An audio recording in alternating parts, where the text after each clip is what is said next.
Listo. Gracias. Buenos días. Estamos iniciando una sesión más del Diplomado sobre Desaparición Forzada en México y América Latina que impulsamos desde la Universidad Autónoma Metropolitana Unidad Coajimalpa. Y para nosotros, pues es realmente un placer estar ya en un cuarto de diplomado, en un diplomado más sobre desaparición forzada, que no debiera ser, que no debiera existir, pero que pues estamos apelando también a que la universidad pública haga frente a una parte sustantiva de sus obligaciones en pues favorecer también el conocimiento abierto hacia la comunidad y hacia la población en general. Iniciaremos hoy una sesión más también del módulo 3 sobre análisis de contexto y estaremos presentando a dos compañeras también del estado de Michoacán, familiares, que también nos estarán platicando sobre su experiencia y sobre el trabajo que vienen realizando por allá. Larisa, si quieres tomar la palabra. Gracias. Así es. Hola a todos, buenos días. Pues mi nombre es Larisa, yo soy de aquí de Michoacán. Pues quiero empezar diciéndoles que el motivo del que yo estoy aquí, pues es porque tengo un hermano desaparecido. Y esto fue lo que me atrajo, ¿no? Hacia el colectivo. Y les voy a hablar un poquito más sobre COFADEN. Ese es el nombre de nuestro colectivo, COFADEN Alzando Voces, Comité de Familiares Desaparecidas en México. En este caso, pues está aquí en Michoacán y nosotros fuimos en Michoacán el primer colectivo que se organizó o fue el primer colectivo en crear un espacio para acercamiento para las familias que son víctimas, ¿no?, de la desaparición forzada, que tienen familiares desaparecidos. Nosotros en COFADEM tratamos de brindar asesoría jurídica, asesoría psicológica. Nosotros en un principio de COFADEM, pues esto lo hacíamos sin saber qué era lo que estábamos haciendo, ¿no? Nos empezábamos a reunir, nos orientábamos con la poca experiencia que teníamos. Poco a poco fue que nos fuimos dando cuenta del trabajo que veníamos haciendo entre las familias y para las familias. En COFADEN hemos optado por tener una organización, por colectivizar todo, tratar de hacer todo de una forma colectiva. Nuestro trabajo siempre ha sido como en la promoción de los derechos humanos, pero en especial en la promoción y defensa de derechos humanos, pero en especial en la de los desaparecidos, ¿no? Tratando de darles voz, tratando de hacer, ¿no?, que ellos puedan tener esos derechos como el de ser buscado, el derecho a la verdad, para que se pueda pues investigar sus desapariciones. Dentro de COFADEM somos varias familias, pero que buscamos, ¿no?, respuestas, pero también hay personas muy solidarias en nuestro colectivo. Tenemos compañeros que son estudiantes de antropología, estudiantes de psicología, estudiantes de derecho, y ellos nos han ayudado mucho para que pues nosotros podemos tener la movilización en instituciones, podamos en actividades, ¿no?, de marchas, de visibilización.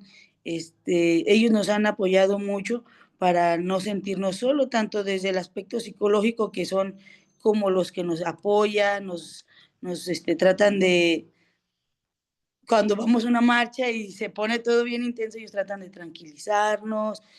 Son personas muy solidarias que, aunque no tienen familias desaparecidas, corren el mismo riesgo que nosotros, porque pues es muy evidente, por lo menos aquí en Michoacán, quiénes somos como COFADEM, y aunado a que ahorita ya hay más colectivos, pues no trabajamos de la misma manera que ellos, porque en COFADEM hemos tratado de trabajar desde, empezando por la memoria, porque para nosotros la memoria juega un papel fundamental, que es un referente hacia la lucha, porque para nosotros es como el motor para seguir trabajando.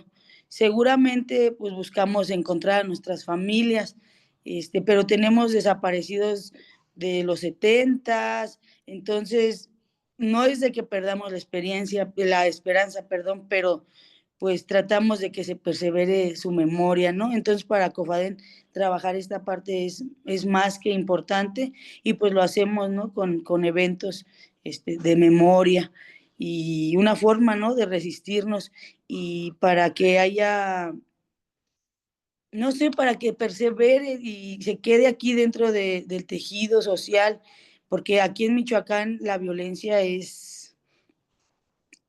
está media pesada, pero no es tanto, bueno, en un principio, ¿no? Como colectivo era así como muy fijo la violencia hacia nosotros, amenazas, patrullas, nos cortaban la luz, nos tenían muy, muy identificados aquí en Michoacán, a las compañeras y a mis hermanas, hablo de mis hermanas porque somos tres que estamos en el colectivo y aunque vivimos en diferentes casas, pues las tres sufríamos esa parte, ¿no?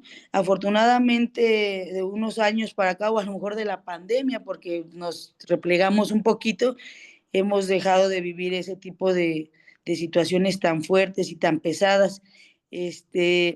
Nosotros aquí en Cofadén estamos muy seguros que la manera de poder resistir es buscando siempre perseverar la memoria y que no haya ese olvido, para que no haya impunidad y siempre hacerlo como, no tanto de la parte de que el Estado, ¿no? Las autoridades se olviden de nuestros familiares, sino de nosotros mismos. Hace unos días mi hermano cumplió años y mandé mensaje a sus amigos y hermanas mías de cuál canción es la que le gustaba a mi hermano. Entonces tenemos hasta cierto punto no solo el miedo de la persecución, de esas cosas, sino de que realmente entre nosotros se nos puede olvidar con tantas cosas como trabajo, como hijos, porque, bueno, eso lo va a platicar la compañera Dora, ¿no? Pero otra parte importante para COFADEM es eso, restaurar la continuación de nuestros proyectos de vida. Entonces, pues esto es algo que de los que yo les quería hablar, de lo que es fundamental para COFADEM, que es perseverar la memoria de nuestros desaparecidos y de lo que somos y cómo empezamos. Fue en el año 2009 más o menos, y yo creo que la compañera Dora va a abonar un poquito más, y si me falta algo, pues ahorita les vuelvo a platicar.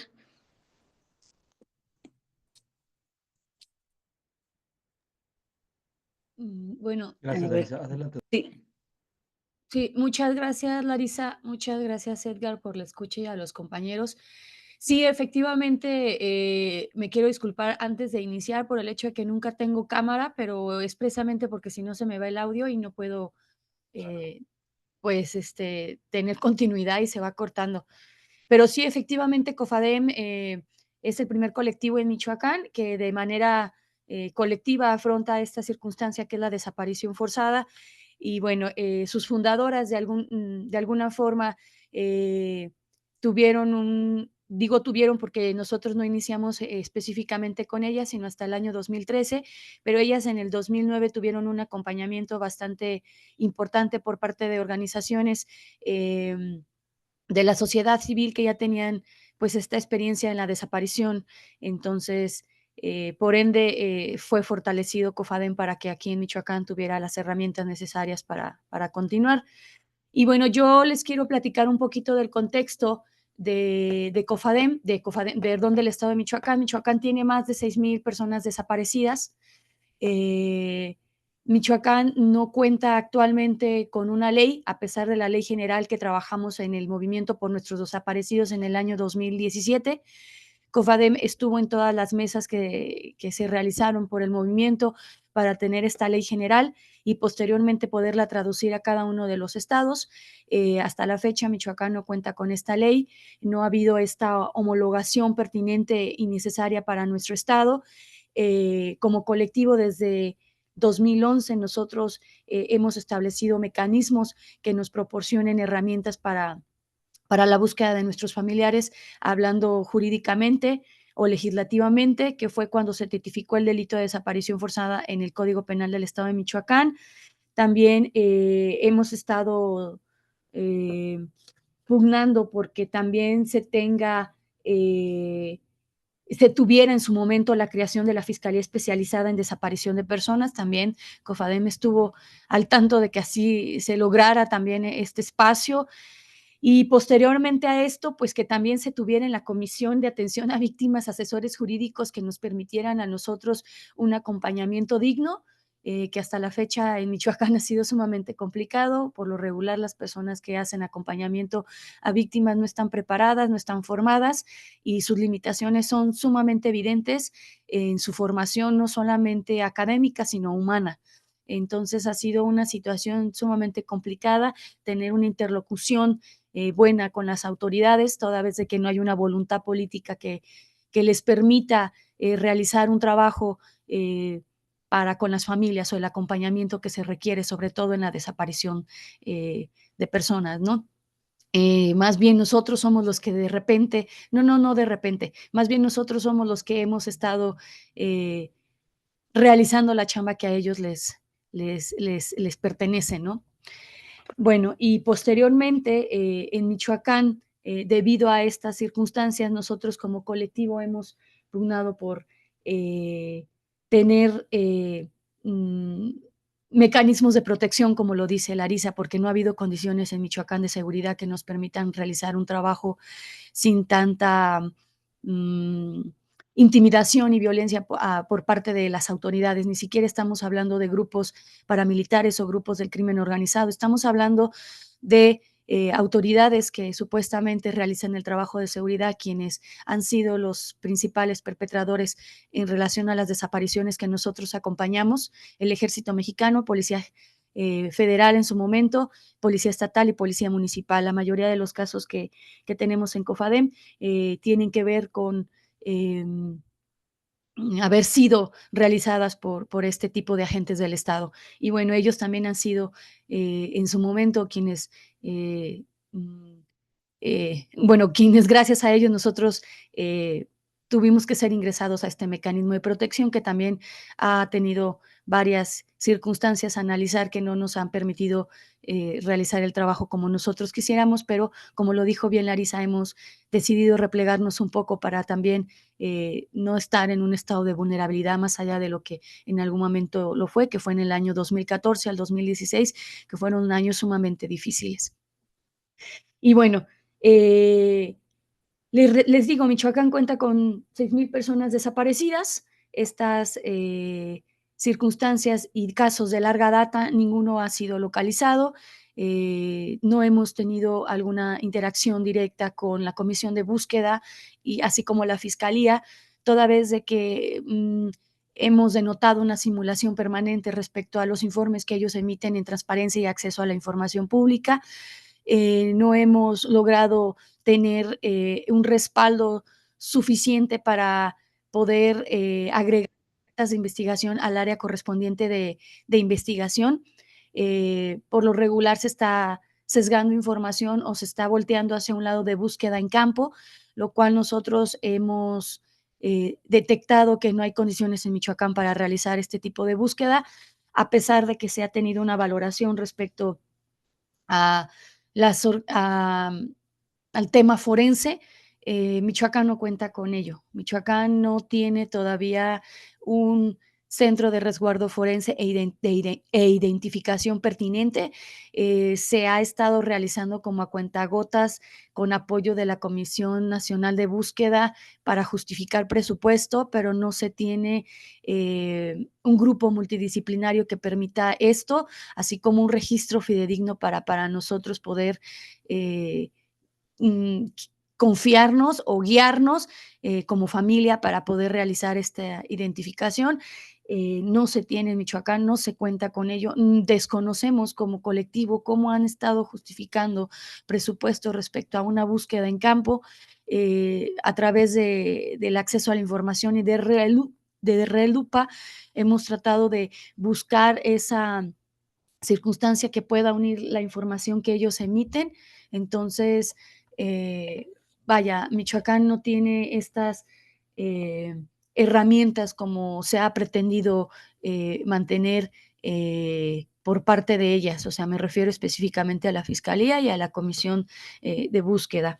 Y bueno, Respecto a esto, pues puedo decirles que nosotros seguimos pugnando en esta nueva legislatura por la ley en materia de desaparición de personas y por particulares, así como la creación de una figura local para la declaración de ausencia. Y bueno, entendiendo de que el Poder Judicial no ha logrado entender aquí en Michoacán que la declaración especial de ausencia por desaparición pues es sumamente importante y ellos siguen presumiendo o analogándola con una presunción de muerte. Entonces, es sumamente preocupante que el Poder Judicial también entre en estas variantes que nos parecen sumamente preocupantes, ¿no?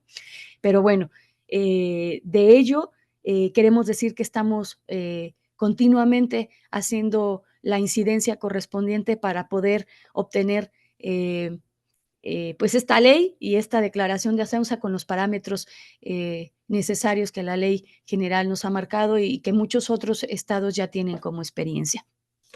Bueno, esto es de manera muy general en el contexto que nos encontramos acá en Michoacán y bueno, poner sobre la mesa, claramente no ha habido priorización por parte del Poder Ejecutivo, Legislativo, respecto a la desaparición de personas acá en Michoacán. No está dentro de agenda prioritaria. Llevamos 3 años pidiendo una audiencia con el gobernador hasta la fecha no la ha dado, la hemos hecho en tiempo y en forma bajo los criterios solicitados de su despacho particular, pero hasta la fecha no hemos tenido esa audiencia para poder generar un espacio de interlocución respecto al tema que nos ocupa y nos duele mucho. Gracias, Dora. Gracias, Larisa. Y bueno, sí, adelante. Sí, no, eso respecto al contexto. Más adelante, no sé, les quiero hablar unos minutos acerca de cómo ha sido el trabajo de nosotros respecto a lo que Laris refería a la memoria que nos ha permitido resistir el olvido y la impunidad y que, pues la verdad, es lo que han buscado los perpetradores, ¿no?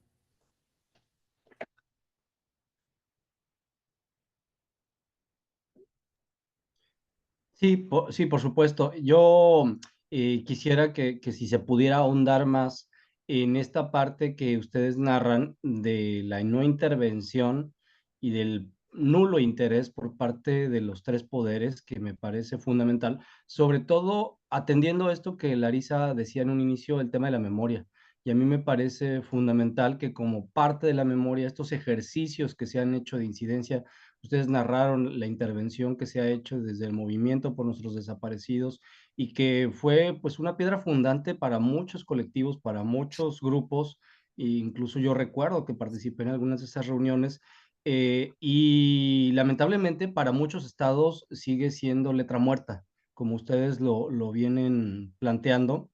Y es realmente preocupante porque si además de todo esto vemos pues esta parte fundamental del acceso a la justicia, pues todos los derechos de las víctimas en el ejercicio pleno, si lo ponemos ya en perspectiva con el tema de las leyes, ¿qué y cómo está impactando actualmente y pues empezando 2025? Larisa, no sé si quieras comentar algo más. Sí, no, nada más de que hace rato, ¿no? Se me olvidó de otro de los trabajos que hacemos acá en COFADEM o que para nosotros es muy importante y tratamos de trabajarlo con todas las familias, es respecto a la continuación de nuestro proyecto de vida. Pues perder un familiar es un desafío pues muy doloroso y muchas de las veces no solo es la pérdida del familiar, sino que se pierden entre familias, se rompe todo el tejido social, familiar y así no se puede buscar, así no pueden encontrar a sus familiares, porque llega un momento donde toda la familia está así por ningún lado. Entonces, uno de los trabajos que en COFADEM nos hemos enfocado mucho y hemos tratado de apoyar a las familias en esa parte, es en hacerles ver que tienen que reconstruir su vida. Seguramente es difícil, pero entre nosotros, con apoyo psicológico y bueno, de la disposición de todas las familias, podemos ir construyendo poco a poco, porque sería muy difícil caer en la depresión, llorar y no buscar. Entonces, para nosotros, crear este proyecto de vida nos ayuda a tener a reconstruir la vida para poder tener resistencia en la lucha, en la búsqueda, y así poder encontrar, ¿no?, la justicia. Entonces, de las partes, ¿no?, que yo les hablo, es sobre eso, sobre no solo es la búsqueda y hacer el trabajo de alguien que no nos corresponde, sino tratar de reconstruir el tejido familiar, el tejido social, que es lo que buscan, ¿no?, los perpetradores, que se rompa todo, toda la paz, la inestabilidad. Y si bien es cierto, la mayoría o muchos de los desaparecidos crecen en contextos, pues, pesados, en contextos de vulnerabilidad, pues tienen pocas posibilidades las familias de poder hacer mucho para buscarlos. Entonces es por eso que en Cofadén le apostamos a esta parte, ¿no?, de invitar, de apoyar, de asesorar, de motivar a que estudien, a que vayan al psicólogo, a que, pues, toda la parte desde el autocuidado hasta cuidar a la familia. Es un tema un poco extenso, pero a mí sí me gusta hablar sobre esta parte de Cofadén porque sí, la búsqueda es muy importante, pero no podemos hacerla, no podemos luchar si no nos reconstruimos, si no buscamos a nosotros mismos para, lejos de actuar con coraje, siempre actuar de una forma con amor, para poder encontrar a nuestras familias y poder seguir, ¿no?, en la lucha. Era la parte que quería abonar. Sí, yo creo que es bien importante recordarnos que la memoria como resistencia de olvido ha sido una acción política para Cofadén, donde nos ha permitido recordar a nuestros familiares desaparecidos. Ha sido un acto de resistencia frente a la intención de borrar su existencia y las circunstancias de su desaparición. ¿Por qué? Porque es en el contexto que les comento de Michoacán. Esto ha desafiado las narrativas oficiales que muchas veces invisibilizan estas violaciones, ¿no? Estas circunstancias. Nosotros hemos tratado de preservar las historias de las familias, recopilando las fotografías, las cartas, los testimonios y otros elementos que nos han permitido reivindicar la vida y los sueños de nuestros familiares, en este caso de nuestro hermano desaparecido. Y más allá de la estadística de la que les hablaba, pues no es reducirla nada más a una estadística. Realmente la construcción de identidad colectiva en Cofadem ha sido compartida. Hemos construido una memoria que nos permite fortalecernos en la lucha, como los dice Larisa, nos ha permitido fomentar solidaridad y comunidad, y esto nos ha permitido salir adelante en este contexto de dolor y aislamiento por lo que hemos pasado todas y todos. La reconstrucción de los lazos sociales nos ha permitido recordarlos a ellos en espacios públicos, como marchas, murales, performance. Toda esta cohesión social nos ha permitido tener un fuerte para el intento de podernos fragmentar socialmente. Hemos tenido referentes como la familia Guzmán Cruz, de la meseta Purépecha acá en Michoacán. Ha sido sumamente valioso cómo a través de sus usos y costumbres han perseverado en la lucha y la dignidad. Entonces, nos permite seguir impulsando la verdad y la justicia, nos ha permitido tener herramientas para la investigación. Lo quieran o no entender desde este punto, la memoria nos guarda muchas pistas, lugares, nombres, y eso nos ha permitido también esclarecer algunos puntos de algunos casos acá en Cofadem, ¿no? Y cómo la familia y las organizaciones que de alguna forma acompañamos estos casos nos han permitido sistematizar información que muchas veces las autoridades ignoran. Y esto nos pone una vez más de claro la dignificación de nosotros como familias. Nosotros al recordar a las personas desaparecidas por lo que eran, siendo estudiantes, trabajadores, padres, madres, amigos, amigas, hemos rechazado contundentemente la criminalización que busca imponer la narrativa oficial acá en nuestro estado. Hemos buscado siempre tener una transformación cultural a través de la educación en los derechos humanos y de nueva cuenta incorporando la memoria de las desapariciones forzadas en la narrativa histórica y que éstas ya no se repitan, poder prevenirlas. Hemos tenido enlaces sumamente importantes en el arte. A través del arte hemos tenido obras que reflejan el dolor, la esperanza, la lucha, compañeros compositores, sus canciones, sus poesías, su teatro. Y los artistas muralistas nos han permitido tener intervenciones sumamente valiosas que nos permiten difundir la exigencia de garantías de no repetición. Realmente estamos buscando que con esta se tenga un cambio estructural y que realmente visibilice las causas y efectos de las desapariciones forzadas. Realmente esto nos ha permitido seguir exigiendo reformas en los sistemas judiciales como los que hablabas, Edgar, en relación a la ley y algunas otras que nos permitan seguridad y derechos humanos básicamente respetables, ¿no? Eh, y bueno, pues yo quiero cerrar con la importancia que ha manifestado Larisa con la continuación de nuestro proyecto de vida tras la desaparición de mi hermano. Ha sido un desafío profundamente doloroso, también ha sido una posibilidad de resistencia y de transformación sumamente valiosa. La desaparición no solo nos afectó a nosotros, sino toda una estructura emocional y social y económica.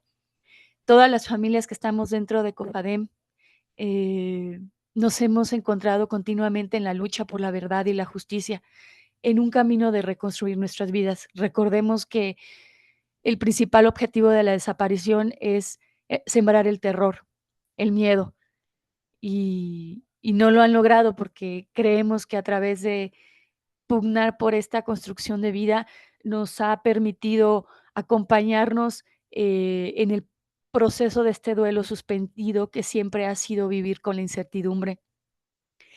Ustedes saben que la desaparición niega el cierre emocional y nos deja en una constante que no tiene un fin definido. Y reconocer este estado de duelo es fundamental para nosotros para poder avanzar sin culpabilidad, para transformar nuestro dolor en una acción. Muchas veces las familias y muchas en nuestro país convierten la angustia en un motor para exigir justicia, para organizarse, para visibilizar. Y eso ha sido bien importante porque con ello se encuentra una forma de honrar al ser querido desaparecido. La redefinición del proyecto de vida es priorizar la búsqueda, pero sin perderse en ella. Aunque la búsqueda se convierte en el centro de nuestras vidas, es importante reconocer otras dimensiones personales y familiares como lo son los hijos, los padres, la pareja o los sueños personales profesionales. Abrir nuevos caminos nos ha permitido transmitir y transformar nuestro proyecto de vida, incorporando también nuestros ámbitos educativos, artísticos, legales o de derechos. O sea, Larisa es un ejemplo, estudió derecho para poder entender mucho de lo que significaba la desaparición de nuestro hermano y así poder crear espacios que le permiten hablar de la memoria, del cuidado emocional y el autocuidado. Y también el hecho de poder contar con personas que nos han hecho comprender el reconocimiento de nuestras propias emociones, reconocer la culpa, reconocer el agotamiento, reconocer la tristeza, reconocer la ira, son comunes en nosotros. Aceptar estas emociones y buscar apoyo en las psicoterapias especializadas o de grupos de apoyo como se han formado en COFADEM nos ha ayudado mucho a procesarlas. Hemos tenido espacios de autocuidado que después de ser perseguidas por el ejército, bueno, ya abundé un poquito más en una situación personal, nos ha permitido tener el descanso como un referente crucial para no quedar consumidos totalmente en la lucha, poder tener redes de apoyo y construir redes de apoyo nos ha permitido con otras familias disminuir la sensación de aislamiento y encontrar una fuerza colectiva. Definitivamente mantener presente al desaparecido e incorporar la memoria de nuestro hermano ha sido un vínculo muy positivo y eso nos ha permitido realizar acciones significativas a su nombre y a nombre de muchas personas desaparecidas. Muchas familias de COFADEM hemos encontrado un consuelo en continuar el legado de la persona desaparecida, apoyando causas que a él le importaban o a ellas les importaban y proyectos que definitivamente quedaron truncos. Pues definitivamente las acciones para avanzar por parte de COFADEM ha sido la organización comunitaria, la educación y capacitación, la continuación de nuestros proyectos personales y el sentido de continuidad, transformación y resiliencia. Hemos logrado darle un nuevo sentido a la vida a través de la lucha, el arte o la comunidad, y pues creemos que estos son agentes de cambio que nos permiten entornos de paz y sanación por, por parte de las circunstancias de las que nosotros hemos sido objeto de estas violencias estructurales, en este caso, pues, la desaparición. Y bueno, pues todo esto lo hemos logrado a través de guías que hemos hecho con propias familias, con los talleres comunitarios, con, con dinámicas de fortalecimiento emocional que nos han permitido poder generar materiales creativos y sobre todo diseñar campañas de sensibilización que nos permitan dejar mensajes de reconocimiento de la lucha de las familias y así generar empatía en la sociedad. Hemos tenido historias, videos de las intervenciones artísticas que hemos logrado y en lugares muy estratégicos de nuestra ciudad y de nuestro estado. Y la verdad hemos tenido personas bien colaborativas, tanto en los murales, canciones y poesías. La verdad, hemos buscado tener eh, ese, esa presencia como agrupación de visibilizar la desaparición forzada como una práctica sistematizada por parte del Estado. Y bueno, pues tenemos referentes que los hablamos en alguna sesión aquí con ustedes que nos han permitido continuar con la construcción de estrategias de lucha en relación de incidencia política y que bueno, ellos son pioneros en exigir respuestas en todo lo que hasta la fecha seguimos realizando. Y bueno, pues espero no haberme perdido mucho en el tema, pero a veces sí nos apasionamos un poquito y agradezco mucho la escucha y sobre todo para compartirles nuestra experiencia desde donde nos encontramos ahora.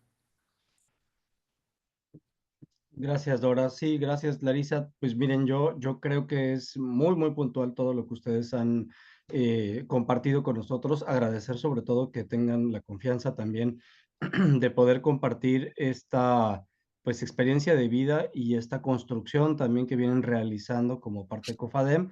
Me parece además muy relevante y en perspectiva igual y discutirlo más adelante, pero sí seguir pensando en cómo se están dando también estas luchas sin la protección, se puede decir, pues del marco legal, ¿no? Del Estado de Derecho pleno, sobre todo pensando que en México existe una ley que ya debiera haberse implementado desde hace mucho tiempo y que en la mayoría de los estados pues está a medias, decirlo así de ese modo, y en algunos estados como el estado de Michoacán, pues distan, ¿no? Por lo que nos están platicando todavía de establecerse a plenitud lo que implicaría ese trabajo pleno. Ahora pensando ya sobre lo que nos pues reúne también el día de hoy, ni pensar entonces de un tema de análisis de contexto y de investigación fiable, serio, puntual, que esté encaminado y transversalizado en una atención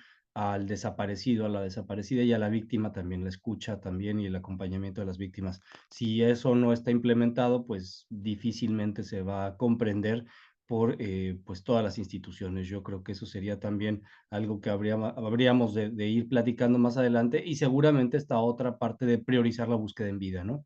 Que creo que eso es fundamental hacer hincapié todos los días porque pues sigue siendo algo que debe prevalecer en el Estado mexicano, en tanto que ese es el mandato que existe por ley, ¿no? Entonces, habría que irlo viendo en perspectiva.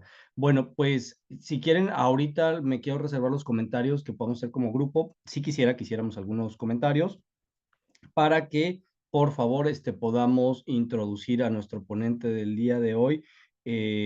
Yo quisiera, pues, dar la bienvenida también hoy a Jason Pava Reyes, es jurista, defensor de derechos humanos, candidato a magíster en Derecho Penal y Ciencias Criminológicas es miembro de la junta directiva del colectivo sociojurídico Orlando Falsborda en Colombia, que ya hemos tenido aquí a compañeros y compañeras de esta organización en Colombia, y del movimiento de víctimas de crímenes de Estado Movice, abogado adscrito al Sistema Autónomo de Asesoría y Defensa de la Jurisdicción Especial para la Paz. Y por supuesto, para nosotros es un honor y un placer tenerte el día de hoy, Jason. Te agradezco mucho tu participación y que puedas también abonarnos en esto que ya te mencionaba sobre el análisis de contexto, eh, especialmente en Colombia, en la historia reciente, y cómo han trabajado ustedes, cómo han ido construyendo su trabajo y su experiencia para abonar en favor de la búsqueda de las personas desaparecidas en Colombia. Bienvenido, muchas gracias. Gracias a ti, Edgar. Muy buenos días para todos y todas los presentes en este espacio. Agradecerles nuevamente la invitación que le hacen al colectivo sociojurídico Orlando Falsborda. Somos una organización que ya en 16 años hemos construido un trabajo en compañía con familiares de desaparición forzada en Colombia, también víctimas del conflicto interno armado. Ha sido una tarea bastante ardua, una tarea que aún no cesa, porque igual, independientemente que en Colombia estemos o hayamos tenido un escenario de un proceso de paz, digamos que esas condiciones que generaron el conflicto o que desarrollaron el conflicto interno armado en Colombia no han cesado. Y estamos en esa tarea, continuamos, digamos, incansablemente acompañando a las víctimas de desaparición forzada en Colombia. Y bueno, reiterar el agradecimiento por la invitación a este espacio. Bueno, básicamente, digamos que el ejercicio que nosotros hemos hecho, el desarrollo que ha tenido el ejercicio del análisis de contexto en Colombia, vuelvo y repito, bajo las condiciones de conflicto en el cual nosotros hemos abocado el desarrollo de nuestro trabajo, ha tenido diferentes etapas. Es de pronto un poco conocido para todos ustedes que pues, la sociedad colombiana es una sociedad que ha vivido por más de 50 años alrededor del conflicto interno armado. Hemos tenido diferentes épocas del conflicto, ¿sí? Diferentes, digamos, sujetos que han desarrollado estas dinámicas del conflicto. Incluso algunos, entre esos me incluyo, yo considero que la sociedad colombiana incluso mucho después de nuestra independencia hemos sido una sociedad que siempre ha convivido alrededor del conflicto armado. ¿Sí? Algunos pues clasifican las diferentes etapas del conflicto en Colombia y algunos se quedan solo desde la muerte de Jorge Eliezer Gaitán, posterior a esa muerte, desde el 48 hasta estos tiempos, como una etapa de un conflicto.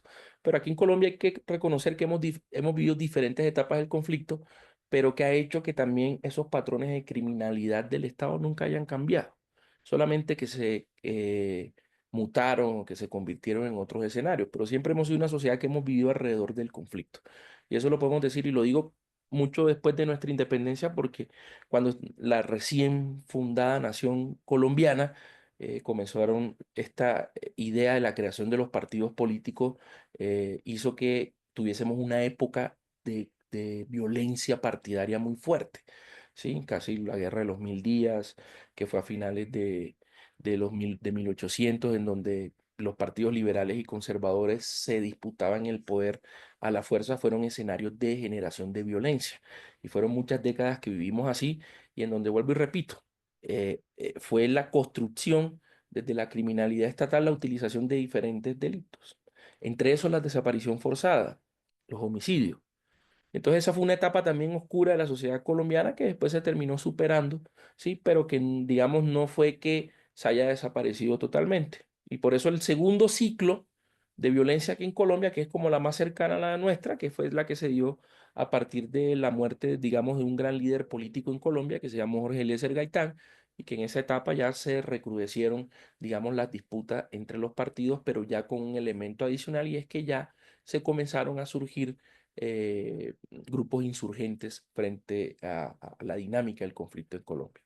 Viene el Frente Nacional, que es lo que se conoce en Colombia, una etapa bastante dura del conflicto, y es que era la restricción de los derechos políticos en Colombia, y es ahí donde los dos partidos más tradicionales en Colombia, que es aquí el Partido Liberal y Conservador, pues crean un escenario, digamos, de alternancia de poder, cerrando todos los espacios políticos. Y es aquí donde surge un nuevo escenario del conflicto interno en Colombia, y es cuando surgen las guerrillas de tendencia comunista. ¿Sí? Al estar cerrados esos espacios de participación política en Colombia, se generan, digamos, este tipo de grupos alzados en armas, y ahí es donde comienza otro ciclo de violencia en Colombia, entre esto la violencia estatal que se profundiza con el tema de asesinato de líderes, de desapariciones y demás. Eso estuvo entre los años 50, 60 y 70, parte de los 80. Ahí es cuando comienza a surgir la violencia paramilitar en Colombia, es cuando también se comienza a recrudecer el delito de la desaparición forzada en Colombia. Y es que en ese escenario ya el delito constituía no solamente la desaparición de la persona como tal, incluso por los diferentes actores armados, pero en especial por parte de la violencia estatal, porque no era solo la desaparición de la persona, extraerla de su núcleo familiar, sino que también fue utilizada como una herramienta para desarticular procesos sociales y procesos políticos.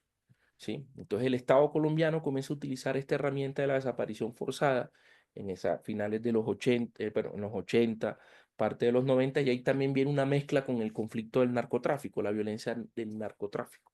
Y entonces comienza, digamos, todos esos ingredientes de violencia hacen que los delitos como la desaparición forzada tuviese un mayor énfasis. Nosotros desde lo social, que hemos trabajado un poco la violencia política en Colombia, entre esos la criminalidad estatal, pues nosotros hemos hecho el ejercicio de hacer el acompañamiento a víctimas de este tipo de delito. Y vuelvo y repito, era una política sistemática del Estado colombiano, ¿sí? Para poder no solamente, vuelvo y repito, afectar un núcleo familiar, sino que también su objetivo central era desarticular los procesos sociales en Colombia y los procesos políticos, porque comenzaron a desaparecer líderes campesinos, defensores de derechos humanos, líderes políticos, mujeres, digamos, que tenían un ejercicio de trabajo. Entonces, en ese marco, el delito de la desaparición forzada en Colombia toma una relevancia porque básicamente hacía parte de toda esa estrategia, no solamente paramilitar, sino también esa estrategia del Estado colombiano en función de,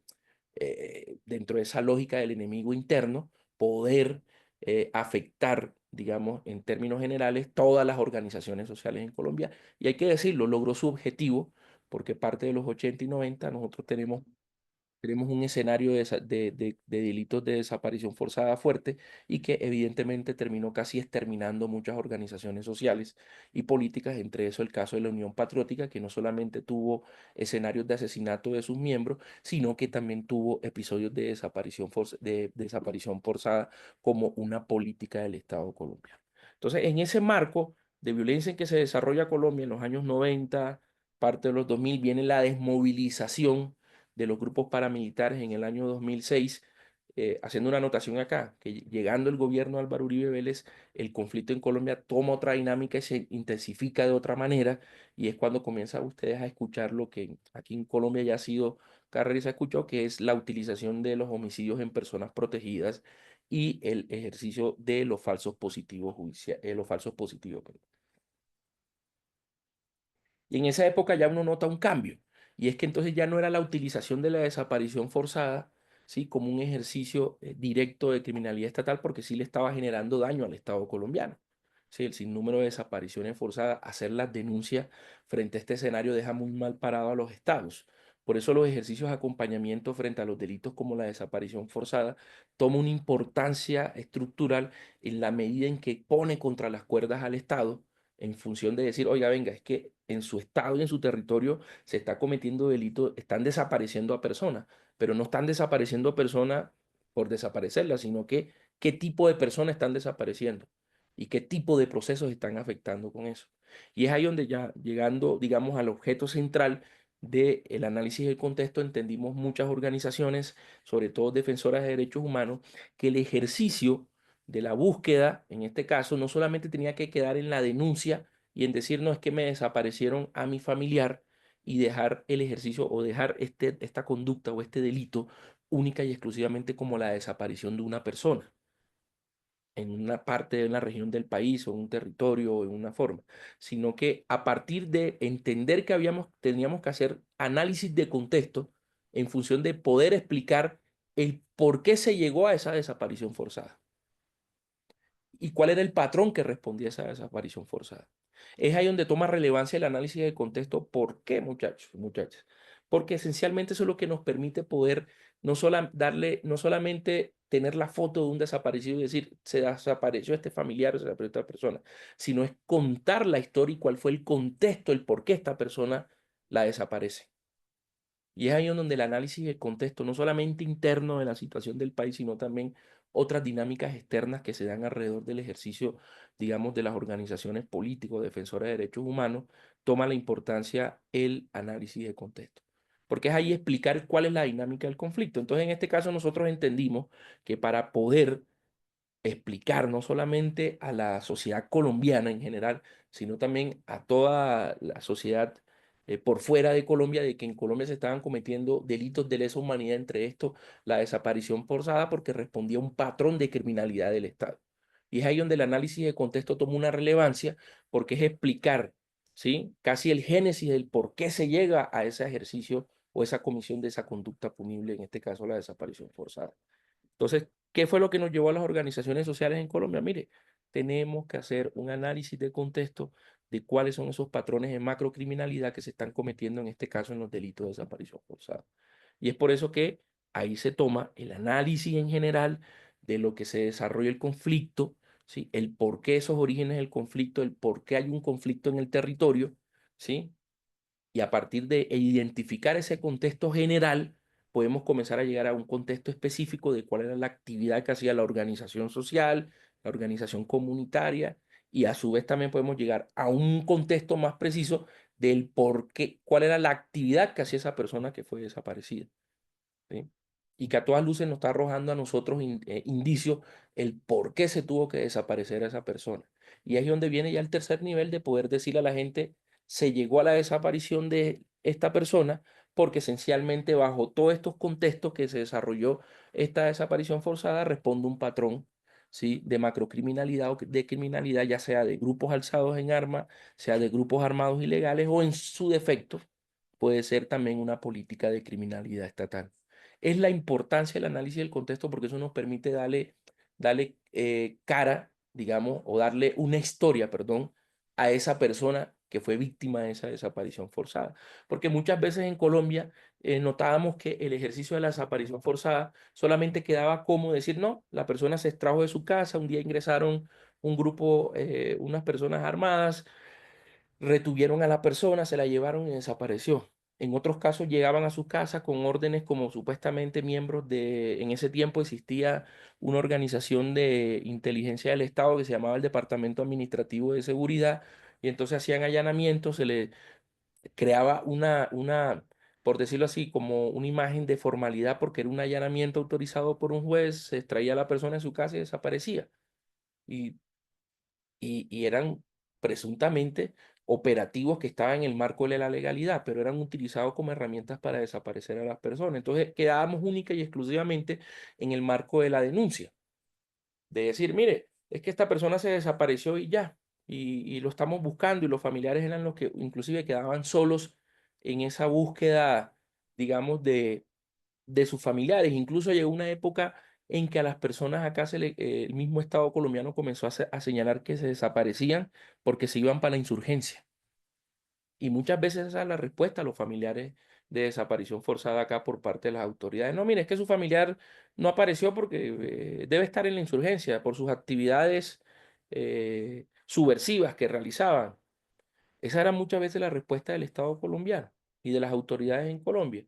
Entonces eso nos obligó que más o menos a finales de los 90 y principios de la década de los 2000 comenzamos a entender que el ejercicio, digamos, de darle cara a ese universo de desaparecidos del conflicto en Colombia necesitaba contar esa historia, y ahí es donde nosotros creemos que el análisis de contexto tuvo una relevancia, ¿sí?, en virtud de que ya colocó a los familiares, ¿sí?, y víctimas de desaparición forzada en otro escenario en la sociedad colombiana. Porque entonces ya se comenzó a identificar que no solamente se desapareció a la persona y que afectaba un núcleo familiar, sino que se comenzó a identificar que se desapareció al sindicalista, que era el que estaba luchando por los derechos de sus compañeros en X empresa, o era que se desapareció porque evidentemente estaba denunciando los maltratos y la vulneración de los derechos de los trabajadores. Se comenzó ya a visibilizar a través del análisis de contexto de que no solamente se desapareció a Pepito Pérez, por decirlo así, sino que Pepito Pérez respondía a su trabajo como un líder defensor de los derechos ambientales en una región del país que estaba siendo afectada por la explotación minero-energética y que venía denunciando cómo las empresas o las multinacionales de extracción de petróleo venían afectando las cuencas de los ríos, venía afectando a las comunidades. Entonces ya comenzó a desaparecer esa persona, se desapareció porque ya uno entendía cuál era su actividad. Se comenzó a desaparecer al defensor de derechos humanos porque era el que estaba denunciando las múltiples violaciones de derechos humanos cometidos por miembros de la fuerza pública en Colombia. Y así uno comenzaba a entender, muchachos, la importancia de poder generar ese ejercicio de análisis de contexto. Y es ahí donde nosotros tenemos que tener en cuenta que de manera estructural, ¿sí?, el análisis de contexto, sobre todo en las organizaciones sociales, parte o es una herramienta fundamental para poder, digamos, desde el punto de vista estructural de la organización, darle una sistematicidad en términos y una organización interna a esos, digamos, hechos. Puede ser un poco, suena un poco, digamos, duro decir, pero bueno, eso suena como un tema estructural de una empresa. No, no, es poder organizar de manera cuidadosa qué es lo que nosotros queremos dar a conocer frente a la situación, sobre todo en este caso de vulneración de derechos humanos y en este caso la aplicación o la comisión de delitos como la desaparición forzada. Y ahí vuelvo y repito, adquiere mucha importancia, muchachos, tener en cuenta que en ese análisis de contexto se deben identificar esos factores que en términos generales impactan no solamente desde el punto de vista cultural, sino también desde el punto de vista social y que efectivamente hizo parte del desarrollo o de una dinámica en términos del trabajo de esa persona que nosotros queremos visibilizar y que no queda única y exclusivamente en el plano de la denuncia familiar, sino que también es poder decirle, mire, es que esta persona que tenemos en esta foto, ¿sí?, detrás de él había una historia. Y esa historia responde ¿a qué? A su entorno, ¿sí? A ese entorno de qué? De lo que significaba el proyecto de vida de esta persona, ya sea defensor de derechos humanos, sindicalista, estudiante, mujer, defensora de los derechos de las mujeres, en fin.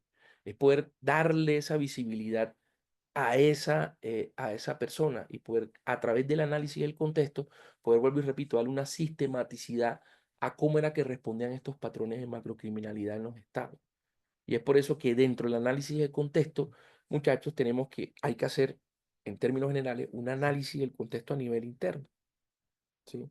O sea, el cómo la organización, en este caso lo hablo como la experiencia nuestra, cómo a nosotros como organización nos tocó, primero, desde el punto de vista interno, poder, digamos, establecer un sinnúmero de capacidades internas para poder tomar el caso de esta persona o de esta familia que sufrió este escenario, digamos, esta conducta de desaparición forzada y cómo a nivel interno nosotros eh, organizamos toda nuestra estructura organizacional en función de brindarle respaldo a esa familia que era víctima de la desaparición forzada. Y ahí tenía que ir desde la capacidad de los directivos en poder, digamos, hacer todo un escenario de gestión, un escenario de apoyo, de acompañamiento a la familia, hasta un escenario de acompañamiento psicosocial, un acompañamiento jurídico, ¿sí? Eso hace que prácticamente cada historia implique que la organización tenga que armar desde su punto de vista estructural todo el entorno, ¿sí?, que nos pueda garantizar apoyar la lucha de esa familia en esa búsqueda de verdad. Y no solo qué pasa en la búsqueda de la verdad, sino también en esa búsqueda de justicia y en algunos escenarios o, en última, ese ejercicio de reparación.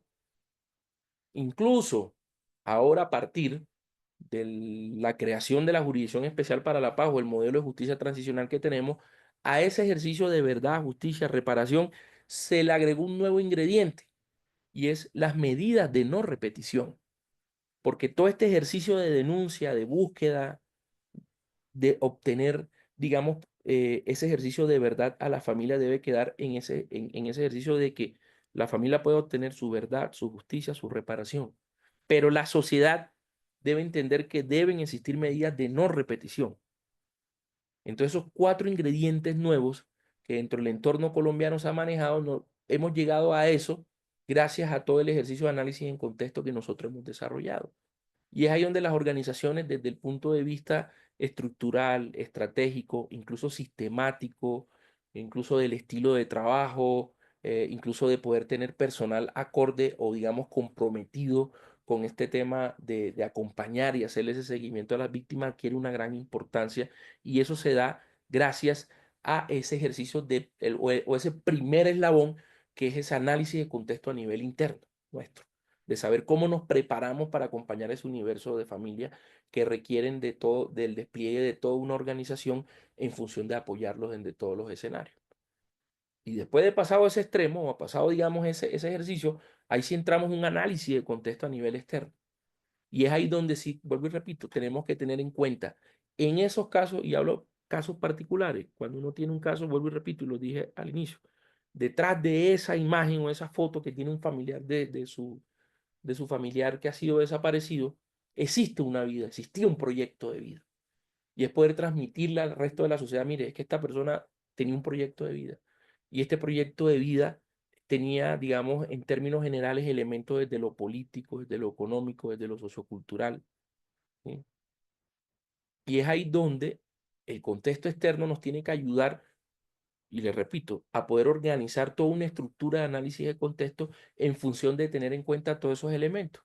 Vuelvo y repito, los elementos políticos, los elementos económicos, los socioculturales de cómo se dieron, sobre todo una región, un país como el nuestro, que es un país de muchas regiones y de regiones que, digamos, tienen diferencias desde el punto de vista cultural, ¿sí? Totalmente diferentes a las demás. O sea, aquí fácilmente en Colombia, uno pues por lo que observa la cultura mexicana, si hay ciertas diferencias en las regiones, ¿sí? Me imagino que puede ser un poco parecido acá a Colombia, no conozco, pero en Colombia las diferencias culturales de las regiones son muy marcadas.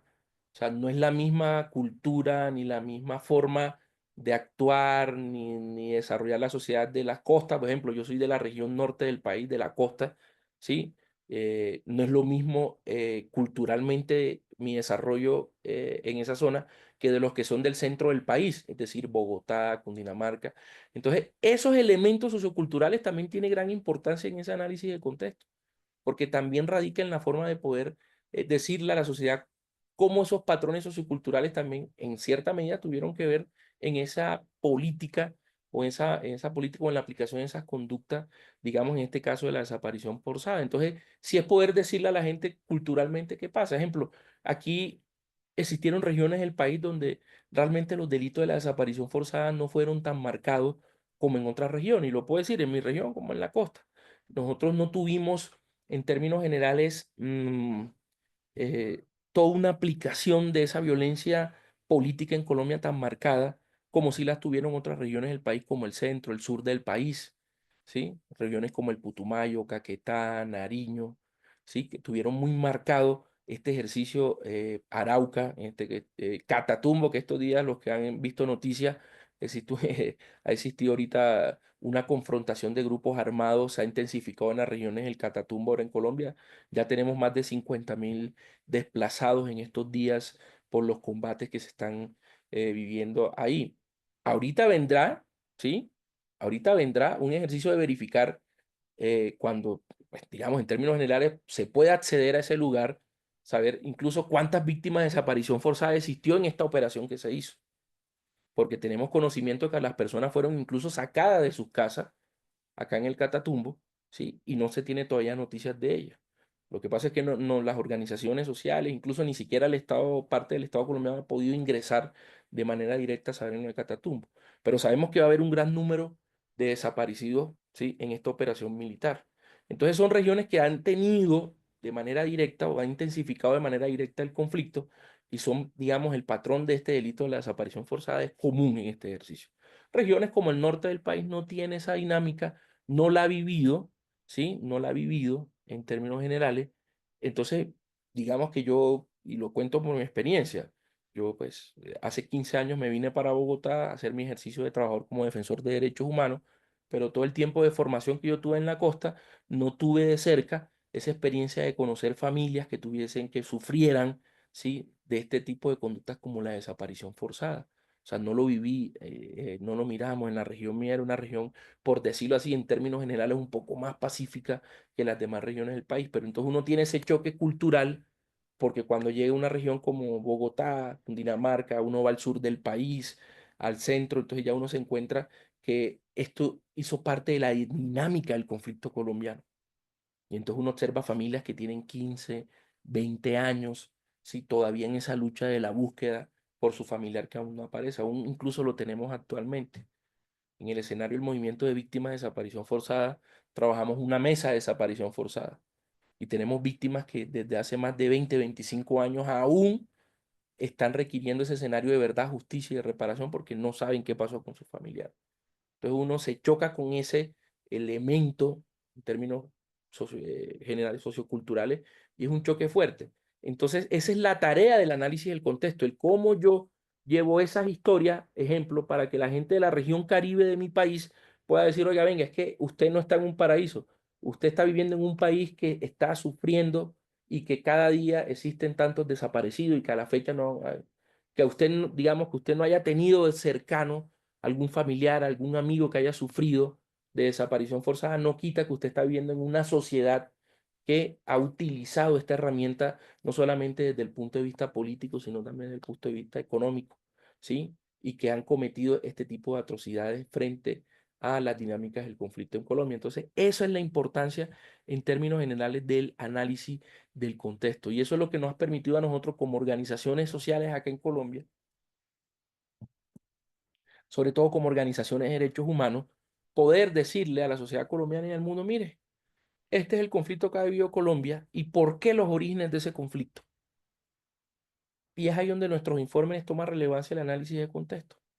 Generalmente, si usted quiere saber el por qué fueron víctimas, cuando usted comienza a ver, y pongo este ejemplo, pueda que no sea el eje central de este ejercicio del diplomado, pero ejemplo, lo hablo por la experiencia que se está teniendo en la Jurisdicción Especial para la Paz frente al escenario de los falsos positivos.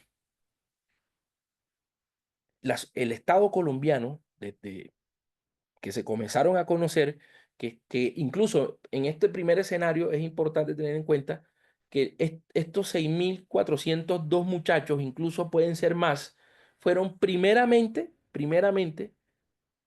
fueron víctimas de desaparición forzada. En un primer escenario fueron víctimas de desaparición forzada. Porque estos eran muchachos que eran muchachos de extracción muy pobre, a los cuales se les decía o se les llevaba con la propuesta de llevarlos a trabajar a otra región del país, ¿sí?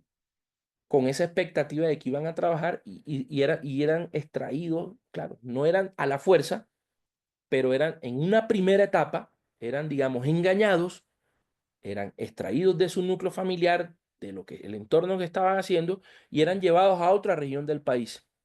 Y ahí las familias les perdían el rastro. Entonces, cuando ustedes escuchen el caso de los falsos positivos, que son 6.402 jóvenes, recuerden que en ese primer momento esos muchachos fueron víctimas de desaparición forzada. Que gracias al ejercicio de la denuncia que se realizó por parte, en este caso, de las madres de Soacha, que fueron las primeras madres afectadas por este delito y que comenzaron ese ejercicio de búsqueda de sus hijos, fue que comenzó a determinarse que ya comenzaron a aparecer estos muchachos entonces en cementerios como el Meta. Por ejemplo, en Bogotá eran extraídos, eran llevados de la ciudad de Bogotá, eran llevados a una región cercana a Bogotá, que está como a 2, 3 horas de Bogotá, que era una región del Meta, una región conflictiva, y entonces eran extraídos esos muchachos, llevados y se desaparecían, y podían durar 1 o 2 años desaparecidos. Gracias a este ejercicio de denuncia que comenzaron a hacer diferentes organizaciones de derechos humanos, de decir, oiga, venga, pero estos muchachos son víctimas de desaparición, necesitamos buscarlos. Y es cuando comienza, digamos, a hacer ese ejercicio de búsqueda, de ubicación en el tema de los cementerios. Nosotros comenzamos a encontrar de que en cementerios como en la región del Meta, ¿sí? El ejército, ¿sí? Registraba como muertes en combate a muchos muchachos y hacían el registro. Y como decían, no, estos muchachos no tienen identificación, eran miembros de la FARC, entonces eran enterrados en los cementerios municipales como NN. Y entonces, gracias, digamos, a ese análisis de contexto que uno comenzaba a generar, a la búsqueda de información, vuelvo y repito lo que digo, la importancia de tener una buena estructura interna, ¿sí? En función de esa búsqueda de la verdad en el contexto interno, nos permite que después en el contexto externo se haga más fácil el trabajo en términos de la búsqueda de la búsqueda de la verdad.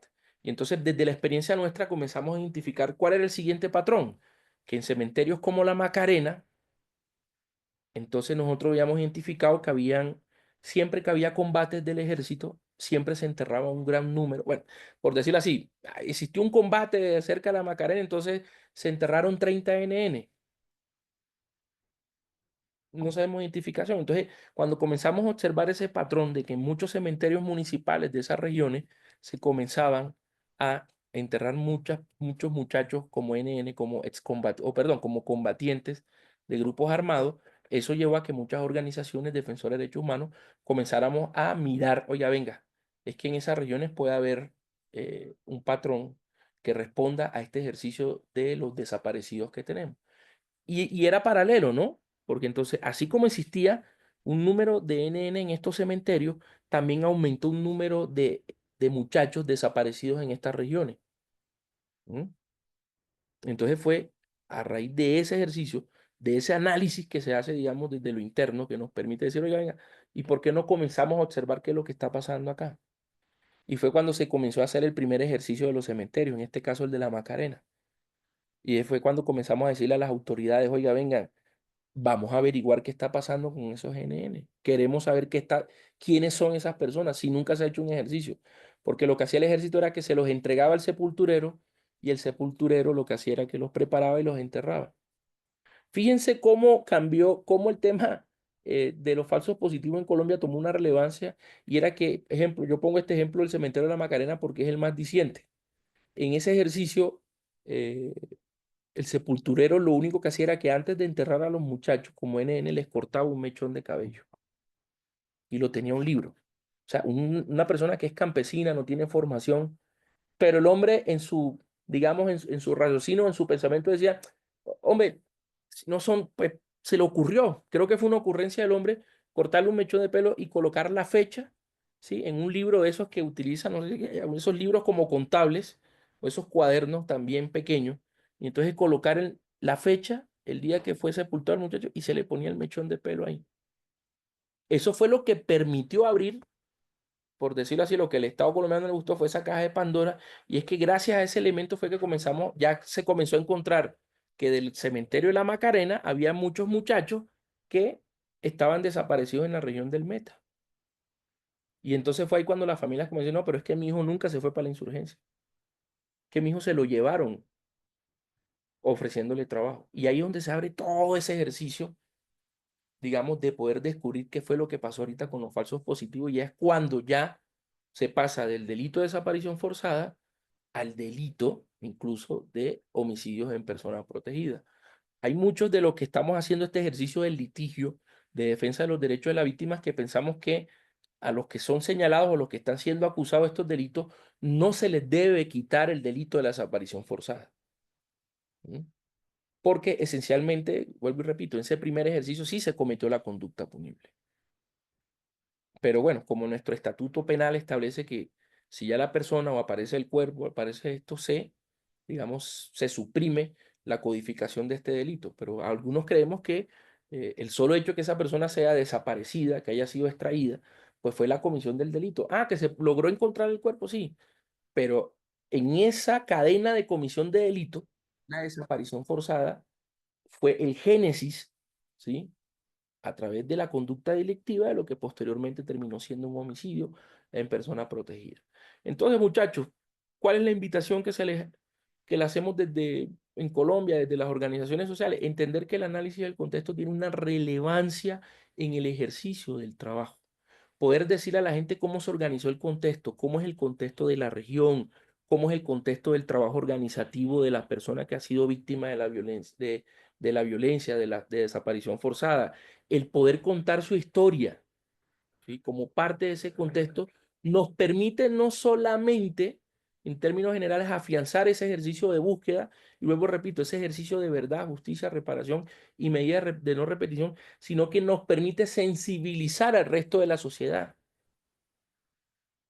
de poder decirle, no, es que no solamente un grupo de madres o de esposas o de hermanos que tienen una pancarta con la foto de una persona ahí,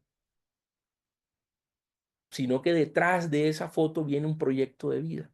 Y eso nos ayuda a que la sociedad se sensibilice frente a la importancia del trabajo que hacen estos líderes, estas organizaciones de mujeres, lo que hacen estos campesinos, lo que hacen estos estudiantes. Porque muchas veces si no hacemos ese ejercicio de análisis de contexto, eh, identificando esos patrones de violencia o esos patrones de macrocriminalidad, quedan siendo un grupo de familias allá que protestan en una plaza diciendo es que queremos encontrarnos unos carteles y la gente pasa alrededor y no tiene, digamos, ni la más mínima sensibilidad de decir, no, no sabemos quién es, pero cuando usted comienza a contar las historias, cuando comienza el decir por qué, comienza a identificar a la gente. Entonces comienza a identificar a ese estudiante que dice, oiga, venga, pero este estudiante que fue desaparecido hace lo mismo que yo hacía. O ese líder sindical que fue desaparecido, oiga, venga, sí, ese líder sindical hace lo mismo que hacía mi papá, hacía mi tío, ¿qué hago yo? O ese defensor de los derechos ambientales dice, sí, yo también defiendo, o sea, ese muchacho lo desaparecieron porque es un defensor de los derechos ambientales. Es ponerle la cara a eso.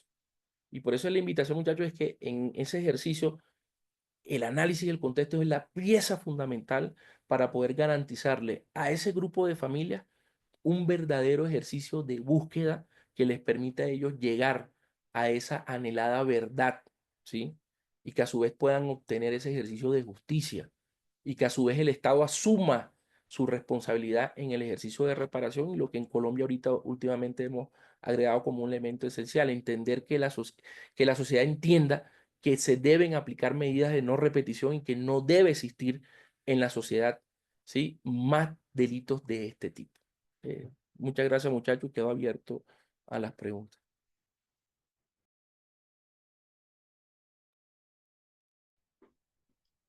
Muchas gracias, gracias pues, por todo el contexto, Jason. Yo creo que es fundamental entender esto que nos narras, sobre todo de la historia de Colombia y además de los diferentes regiones que cada una tiene su particularidad en esto que nos vienes narrando, además de un conflicto armado cruento y muy, con muchos pues, efectos, impactos en la población allá en Colombia y que nos ha dado cuenta además Falsborda desde hace ya pues varios años, casi desde que iniciamos este diplomado, que nos han ido acompañando diferentes especialistas que trabajan con ustedes. Yo quisiera acentuar en esta parte que nos menciona sobre todo en ese contexto de posconflicto o de esta firma de los acuerdos de paz en donde se ha implementado diversos mandamientos judiciales, legales, que para poder posibilitar y perpetuar esos acuerdos de paz,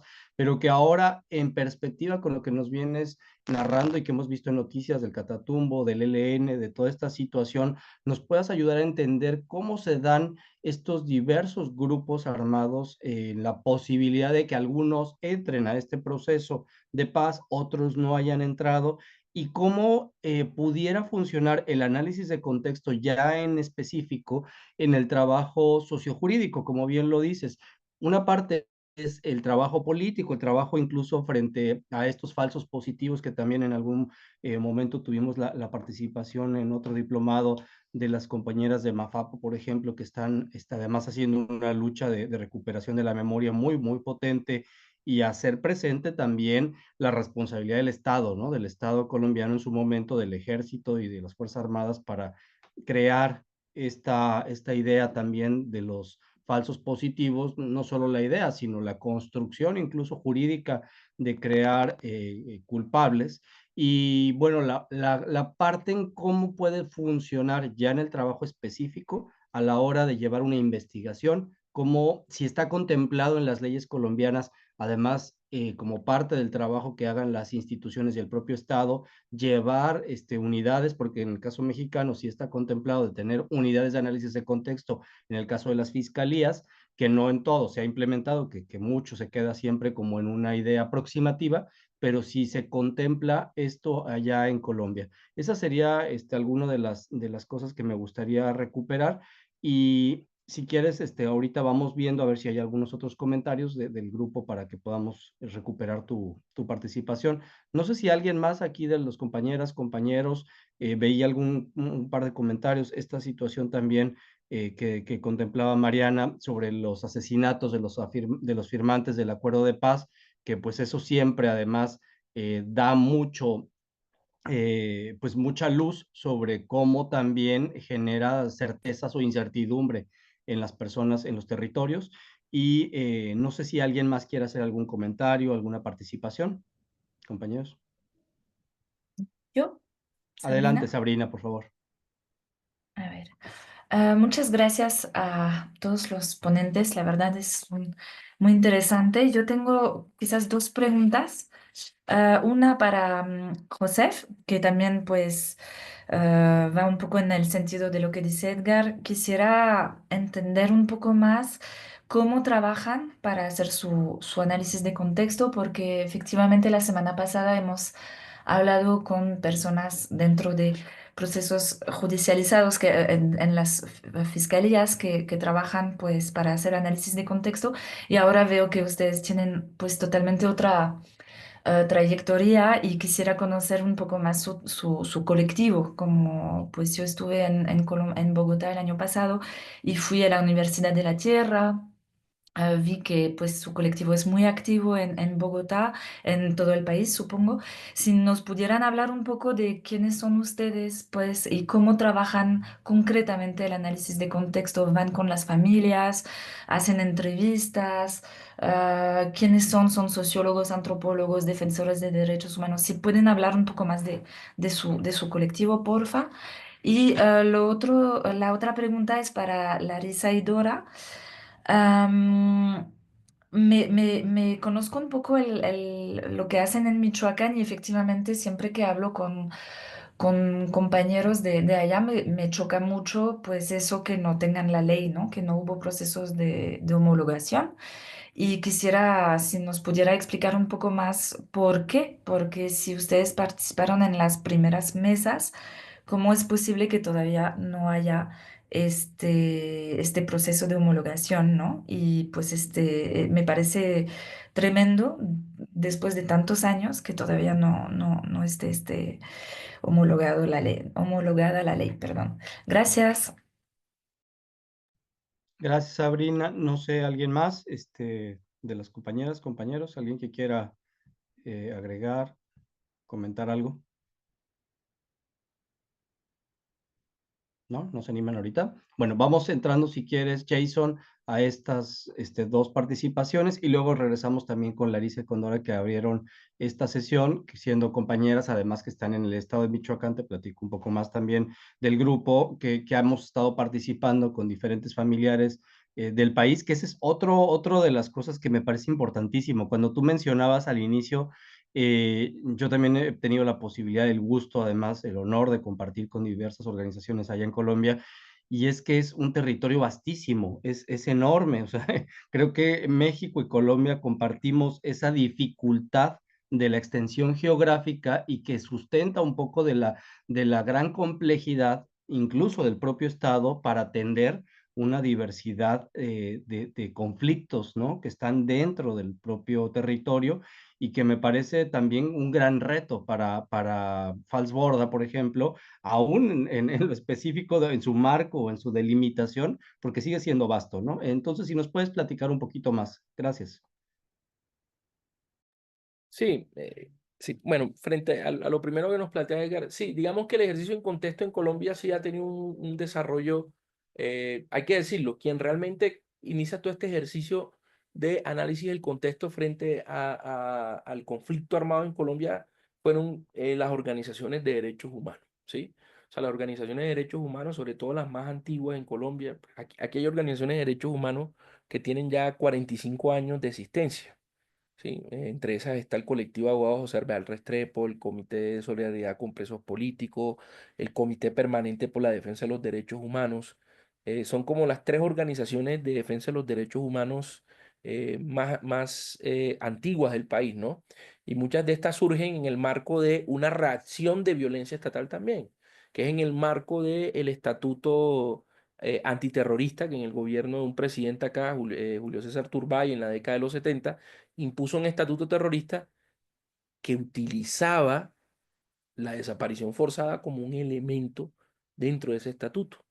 Y ahí es donde comienzan las detenciones, las desapariciones y las privaciones injustas de la libertad de muchas personas, que algunos tenían la suerte de ser liberados, otros eran desaparecidos. Entonces, en ese marco es que surgen estas organizaciones de derechos humanos y en la década de los 70, 80 y parte de los 90 es que estas organizaciones en el desarrollo de su trabajo comienzan a mirar el análisis del contexto como una herramienta importante en el fortalecimiento organizativo de las organizaciones, en términos de poder decir, venga, necesitamos poder decirle a la comunidad internacional y a la sociedad colombiana que esto es lo que está pasando en Colombia y que estas son las víctimas que en Colombia está dejando el conflicto.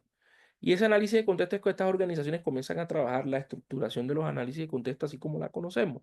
El entorno, lo interno, lo externo, la identificación de los patrones de macrocriminalidad. Ahora bien, frente a lo que tú me planteas, que es el ejercicio de lo que el Estado colombiano ha asumido, hay que decir que a raíz de ese ejercicio, de esa intensificación de la violencia, autoridades en Colombia sí comenzaron ya a estructurar el análisis del contexto como parte de su ejercicio institucional, y hay que decirlo. Cuando en Colombia la entidad que es como bueno, creo que en México es Ministerio Público, que es como la fiscalía, aquí se llama Fiscalía General de la Nación. En Colombia tuvimos Ministerio Público antes de la Constitución del 91. Pero evidentemente era una entidad que ya no respondía, digamos, a las dinámicas o a la realidad de la sociedad colombiana. Con la Constitución del 91, esa figura cambia, o el nombre cambia, ya se crea una Fiscalía General de la Nación. Vuelvo y repito, es como es el equivalente al Ministerio Público en México. Y a raíz de la intensificación del conflicto, la Fiscalía General de la Nación, con diferentes fiscales, que son las cabezas de esa entidad, comienzan a crear las unidades de derechos humanos. Y esas unidades de derechos humanos estaban, digamos, estructuradas para investigar los crímenes, digamos, en el marco del contexto. Y estos eran crímenes no tanto cometidos por la subversión, sino delitos cometidos por los paramilitares y delitos cometidos incluso por el Estado colombiano. Evidentemente, con todas las dinámicas de la institucionalidad en Colombia, pues esta unidad era una unidad que no cumplía con las expectativas o las exigencias que las organizaciones de derechos humanos estábamos, digamos, solicitando en ese tiempo. Y entonces era muy limitado el trabajo de estas unidades, pero ese fue el primer ejercicio institucional de utilizar el análisis del contexto como parte de identificación de los patrones de macrocriminalidad. Pero esos estudios de la Fiscalía a nivel institucional se quedó solo en el ejercicio de identificar esos patrones de macrocriminalidad frente a los delitos cometidos por la guerrilla, ¿sí? Ahí fue donde se concentró el trabajo de esta unidad. Ese es como, hay que decirlo, ese es el primer ejercicio. Ahí es donde es por primera vez que escuchamos al Estado colombiano, a una institución del Estado colombiano decir, vamos a utilizar análisis de contexto para poder explicar cuáles son esos patrones de macrocriminalidad. Diferente a la construcción ya después del 2016, cuando ya se firma el acuerdo de paz con la FARC y surge en el punto 5 del acuerdo el punto de víctima. Y dentro de ese punto de víctima se establecía que había que crearse un sistema integral, ¿sí?, de verdad, justicia, reparación y medidas de no repetición. Ahorita se llama el sistema de paz o el sistema integral de paz. Y en este sistema integral de paz se confluían tres organismos específicos y que tenían una tarea de poder explicar todas las dinámicas del conflicto en Colombia. En este caso era la Comisión de la Verdad. ¿Sí? El segundo institución creada en este sistema era la Unidad de Búsqueda de Personas Dadas por Desaparecidas en el marco del conflicto, que todavía funciona la unidad. Y el tercero es la Jurisdicción Especial para la Paz. En estos tres instituciones que surgen en el sistema, es parte esencial el análisis de contexto. Y hay grupos creados en estas tres. Bueno, ya la Comisión de la Verdad ya, digamos, cumplió su mandato, terminó su mandato, pero dentro de la explicación de los orígenes del conflicto en Colombia, todos los informes, hay 7 informes que reposan en la página de la unidad de la Comisión de Paz en Colombia. Ahí están 7 informes que trata de explicar cuáles fueron todos los orígenes del conflicto y cómo se desarrollaron los conflictos. ese es un ejercicio de ver cómo se hizo un análisis de contexto de las dinámicas del conflicto en Colombia en las diferentes etapas o en los diferentes, digamos, desarrollos del conflicto. La unidad, en este caso, perdón, la unidad de búsqueda también utiliza el análisis de contexto. Ellos sí tienen un tema ahorita, pues, que se llama la búsqueda a la inversa, que incluso eso tendría, no sé si ustedes lo han ya tocado dentro de su diplomado, pero sería importante que en algún momento ustedes puedan conseguir, pues, tener un invitado que les explique en Colombia. Nosotros utilizamos esa metodología, ha sido formidable frente a la búsqueda a la inversa. Esa búsqueda a la inversa también funciona parte con una estrategia de análisis de contexto. Y la JEP, como institución ya judicial en el marco del sistema de paz, sí tiene un análisis de contexto en los macrocasos que está tocando. Y tiene grupos creados de análisis de contexto, que se llaman los GRAI. Son grupos especializados en hacer análisis de contexto.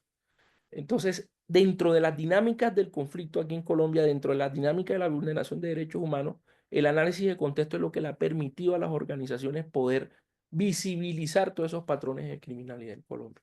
Entonces, a nivel institucional hay que decirlo, ya hay instituido el análisis de contexto como una herramienta fundamental en el ejercicio, digamos, de la clarificación de los hechos más, por decirlo así, de los hechos más victimizantes en el marco del conflicto.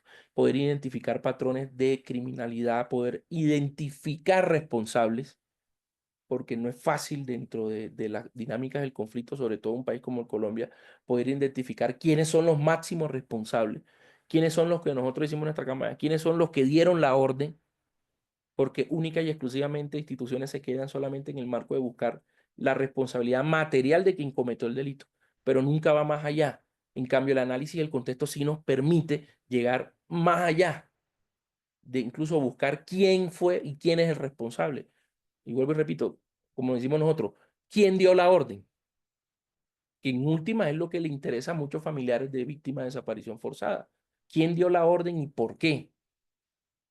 Entonces esos son elementos que hay que tener claro y sí, en el marco institucional lo tenemos.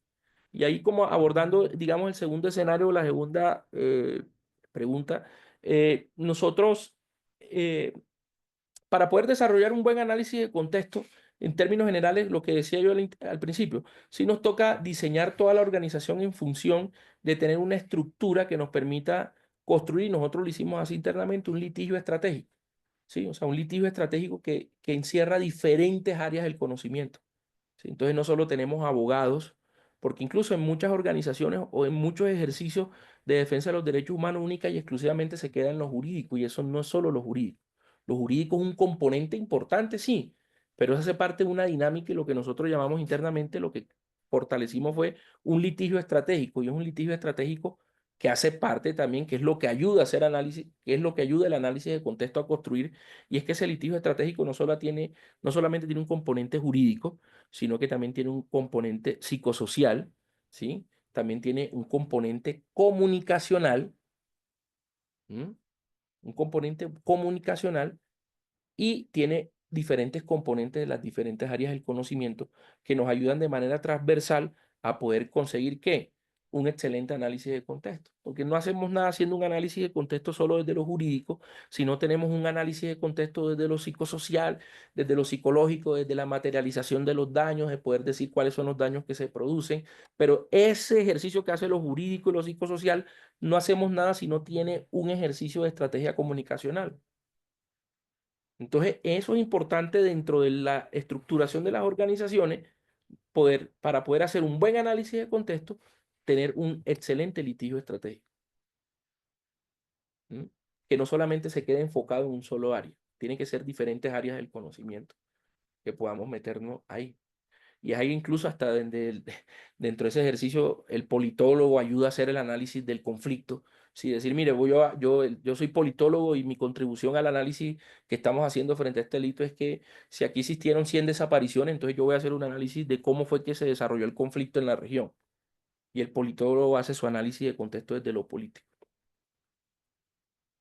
La psicóloga hace su análisis de cuáles fueron los daños que se presentaron, ¿sí? A las víctimas frente a este ejercicio de desaparición. Y el abogado hace su ejercicio de búsqueda de la verdad desde lo jurídico, pero teniendo como herramienta los otros dos escenarios del litigio estratégico. Y es poder decirle a las autoridades que, mire, aquí sí hay aquí sí hay un patrón de criminalidad en esta región.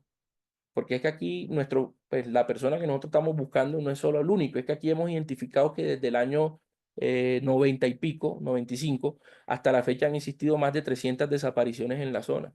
Y coincidencialmente las 300 desapariciones, parte de esas han sido miembros de esta organización social o han sido defensores de derechos humanos. Ahí hay un patrón de análisis de macrocriminalidad. ¿Y cuáles han sido los daños? Estos son los daños que han tenido las víctimas de esto. Por eso exigimos que desde lo jurídico, lo judicial, se logre obtener esos objetivos centrales. Y eso es lo que nosotros hemos hecho en el colectivo. Y algo que decía Edgar también es cierto, es que tenemos una geografía tan extensa. Ejemplo, el colectivo solo trabajamos en 3 regiones específicas del país. En el Meta, en el Guaviare, Meta, Guaviare, que son 2 departamentos pegados, cubrimos Nariño y cubrimos, Nariño y parte del Tumaco nariñense. Son como las 3 regiones más importantes, que, bueno, más importantes no, son 3 regiones que nosotros trabajamos fuerte, pero bueno, no tenemos incluso ni siquiera la capacidad por lo extenso de la región de atender otras regiones.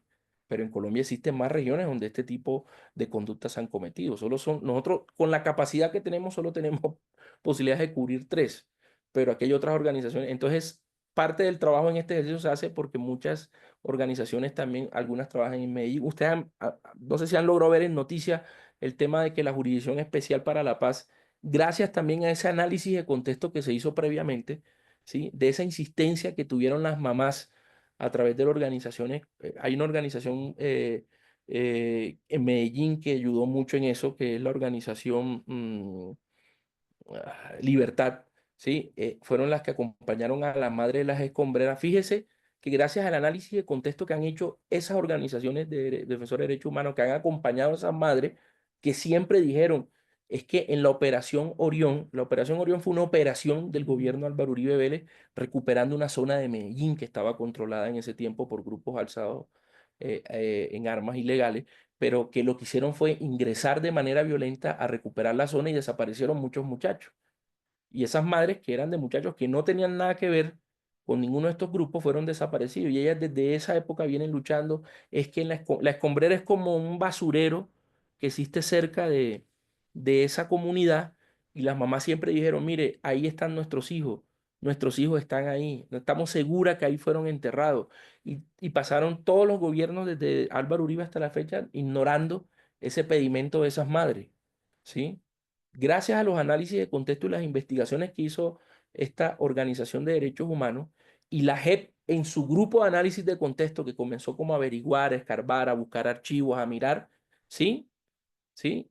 Es que hasta ahora, hace unos días, hay un escándalo en Colombia porque la JEP, a raíz de todos esos análisis de contexto, dijo, oiga, venga, sí, yo como autoridad judicial voy a ordenar que al favor me hagan búsqueda en ese lugar. Y con la unidad de búsqueda ya han encontrado varios cuerpos. Entonces, fíjese cómo a través del análisis de contexto permite que esa lucha sea, digamos, incansable. Y por eso ahorita hay una discusión interna, porque ahorita el lema aquí en Colombia, en ciertas regiones del país, a las madres le dicen cuchas, ¿sí? Entonces, ahorita muchas organizaciones sociales están colocando, digamos, esa frase que dice, las cuchas tenían razón. Es decir, que esas mujeres, esas madres, se le está dando la razón de que lo que siempre dijeron fue cierto. Y siempre esas madres dijeron, nuestros hijos están ahí enterrados. Nuestros hijos están ahí. Y ninguna autoridad le quiso hacer caso. Ninguna autoridad hizo lo más mínimo para poder hacer un operativo de búsqueda. Y tuvo que llegar la Jurisdicción Especial para la Paz a través del ejercicio de la magistratura, que tuvo una gran relevancia el análisis de contexto, porque el análisis de contexto también es buscar fuentes, buscar todos estos informes en las organizaciones y decir, oye, venga, tengo todos los elementos para decretar una búsqueda en ese lugar. Y la búsqueda ya está dando resultados. Entonces, gracias a esa estructuración de muchas organizaciones y de esa, digamos, de esa lucha constante es que se puede obtener resultados al final. Puede ser a veces un poco más tarde que otro, pero bueno, digamos que es un ejercicio importante de realizar y de mantener a nivel de las estructuras de las organizaciones. Muchas gracias, Jason. Amplísimo e incluso hasta creo que detona más preguntas ahora igual y regresamos contigo si nos permites. Larisa y Dora, por favor, si quieren comentar algo de lo que les planteaba también Sabrina.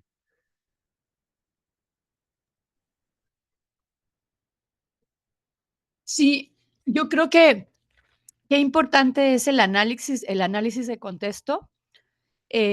Nosotros hace muchos años acá en Michoacán, eh, cuando empezamos a documentar los casos, nos percatábamos eh, de la importancia del mismo, sobre todo entendiendo las zonas eh, que en Michoacán tenían una situación de violencia sumamente graves, nos permitía tener patrones que nos podían referenciar las circunstancias en que las personas desaparecían. Entonces, lo que comenta el compañero de Colombia tiene mucho frente a lo que se ha venido constituyendo en la documentación de casos.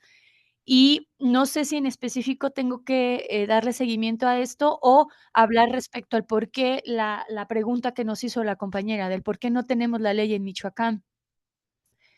Eh, y ya respondiendo a esto, nosotros trabajamos hace 2 legislaturas pasadas la iniciativa de ley para el Estado. No pasó, no pasó de esa legislatura. En la siguiente legislatura, pasó, se quedó en una ficha técnica, pero no pasó y ahora vamos por la tercera legislatura. No hay voluntad política por parte del Poder Legislativo, no está dentro de sus prioridades trabajar la ley. Ellos justifican que ya se tiene una comisión de búsqueda, que con eso es más que suficiente y que esta trabaja en coordinación con la Fiscalía, lo cual es falso. Por lo tanto, desestiman el hecho de poder tener una ley en Michoacán bajo el contexto de violencia que tiene el Estado de Michoacán. Y bueno, independientemente de eso, en la propuesta que se les ha mantenido durante estas 2 legislaturas pasadas, no hay un interés genuino por parte de las autoridades, ni mucho menos por, los actuales legisladores que entraron en esta, nueva, legislatura, puesto que como acaban de iniciar, no hay una escucha a las voces de los familiares y ciudadanos. Más bien, esperemos que puedan retomar el trabajo que ya está hecho y esperando que podamos tener una audiencia con ellos que nos permita ahora sí poder contar con esta ley en materia de desaparición forzada de personas, así como también la creación de una figura local para la declaración especial de ausencia por desaparición, con las especificaciones que se requieren para el estado de Michoacán. Y bueno, esperemos que esto pueda lograrse y tener esta armonización con la nacional que nos permita tener condiciones de exigibilidad y operatividad en Michoacán en relación de las instituciones que trabajan con el transitorio de la ley general. No sé si haya contestado las preguntas o me haya hecho un poquito bolas. No, gracias.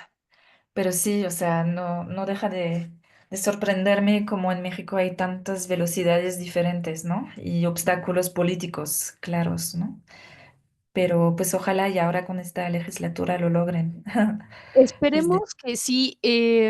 Michoacán se ha caracterizado precisamente por ese nulo interés en relación de tener, como las cifras no son mayores a otros estados, minimizan la problemática. Y entonces ellos entienden junto con otras instituciones, incluida la Comisión Estatal de Derechos Humanos, que si ya se hace una búsqueda en campo, una localización de personas a través de las fichas recientes, ya con eso se está realizando un trabajo. Realmente la respuesta ha sido que ellos no tienen una estrategia de búsqueda de larga data y pues la ley vendría siendo algo accesorio en razón de que ya está la general. O sea, ese posicionamiento que te digo ha sido como una plática referente entre los funcionarios. Nos parece sumamente perverso utilizar esto así, pero en el estado de Michoacán difiere mucho de algunas circunstancias de otros estados que creemos que han avanzado bastante, pero bueno, esto es lo que acontece por acá, que también no difiere mucho a nivel nacional. Gracias, compañera, por interesarte en cómo estamos por acá. gracias a ustedes. Pues gracias por la respuesta. No sé si alguien más quiera comentar algo también a Jason para no abusar de su tiempo. Gracias, Jason, por resistir aquí con nosotros. Sabemos que es sábado y de pronto tienen muchas actividades. Yo nada más quisiera puntualizar, si no hay más comentarios ahora, igual a ver si alguien se anima, en algo que me parece fundamental de este último comentario que decía Dora, y yo lo quiero poner en perspectiva en el Estado colombiano, la voluntad política. La voluntad política hace grandes diferencias y tú lo hablabas, o sea, creo que es diametralmente opuesto la política que tiene el Estado actual colombiano con la política que tenía un gobierno como el de Uribe, incluso me atrevería a decir paramilitarista o promocional del paramilitarismo, además muy abierto y muy franco, porque pues estableció esa política también de criminalización y de la desaparición muy flagrante. Y yo creo que además eso posibilita espacios de reflexión política como el que se están haciendo ahora en Colombia. Yo creo que eso sería también fundamental como parte de lo que tú decías, de ese análisis histórico, análisis de contexto, de además enunciar y hacer esta campaña también de comunicación, incluso de cuestiones jurídicas o judiciales, ¿no? Cuando dices tú, esta forma de decir las madres tenían razón, les asiste la razón, claro que sí, es también enunciarlas como actores políticos y validarlas, ¿no? Judicialmente ante la invalidación histórica que han tenido, ¿no? Yo creo que eso es fundamental también para hacer un cambio de tuerca, porque hay que decirlo también de otro modo, o sea, el Estado no es una entidad uniforme, ¿no? Entonces sabemos que hay múltiples estados también dentro de los estados, y Colombia no es la excepción, donde todavía hay resistencias muy fuertes a esos cambios, incluso al proceso de paz mismo, ¿no? Me imagino que eso se han enfrentado también ustedes, y sin que nos puedas hablar ya igual adelantito, ahorita le vamos a dar la palabra también a otro compañero, Roberto, que está en el Ecuador, y que nos puedas decir cómo han afrontado el riesgo también como defensoras, defensores de derechos humanos en Falsborda, porque me imagino que no han estado exentos también de estos ataques, de este cuestionamiento y también de la posibilidad incluso de sufrir algún tipo de atentado. Vamos a darle la palabra a Roberto y si quieres al final ya nos puedes ampliar más, Jason. Adelante, Roberto, por favor.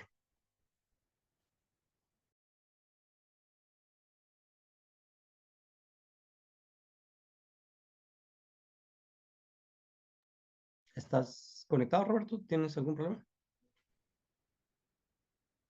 No te escuchamos. Aló, si me escuchan bien. Adelante. Disculpen, sí, se me había perdido el botón. Este, un gusto saludarles a todos. Quisiera ver dentro de su experiencia a José si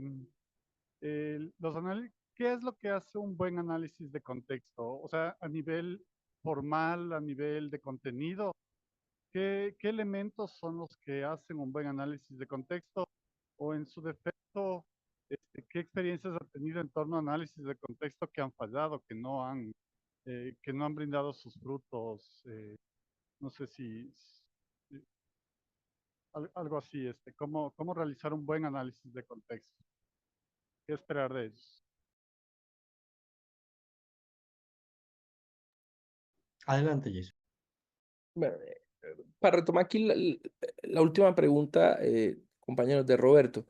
Ya, Roberto, yo creo que, digamos que en términos generales, pues estructuralmente decir que ¿qué hace un buen análisis de contexto si cumple estos requisitos en términos formales? Creo que no es como la medida, sobre todo para los que trabajan en organizaciones sociales, ¿no?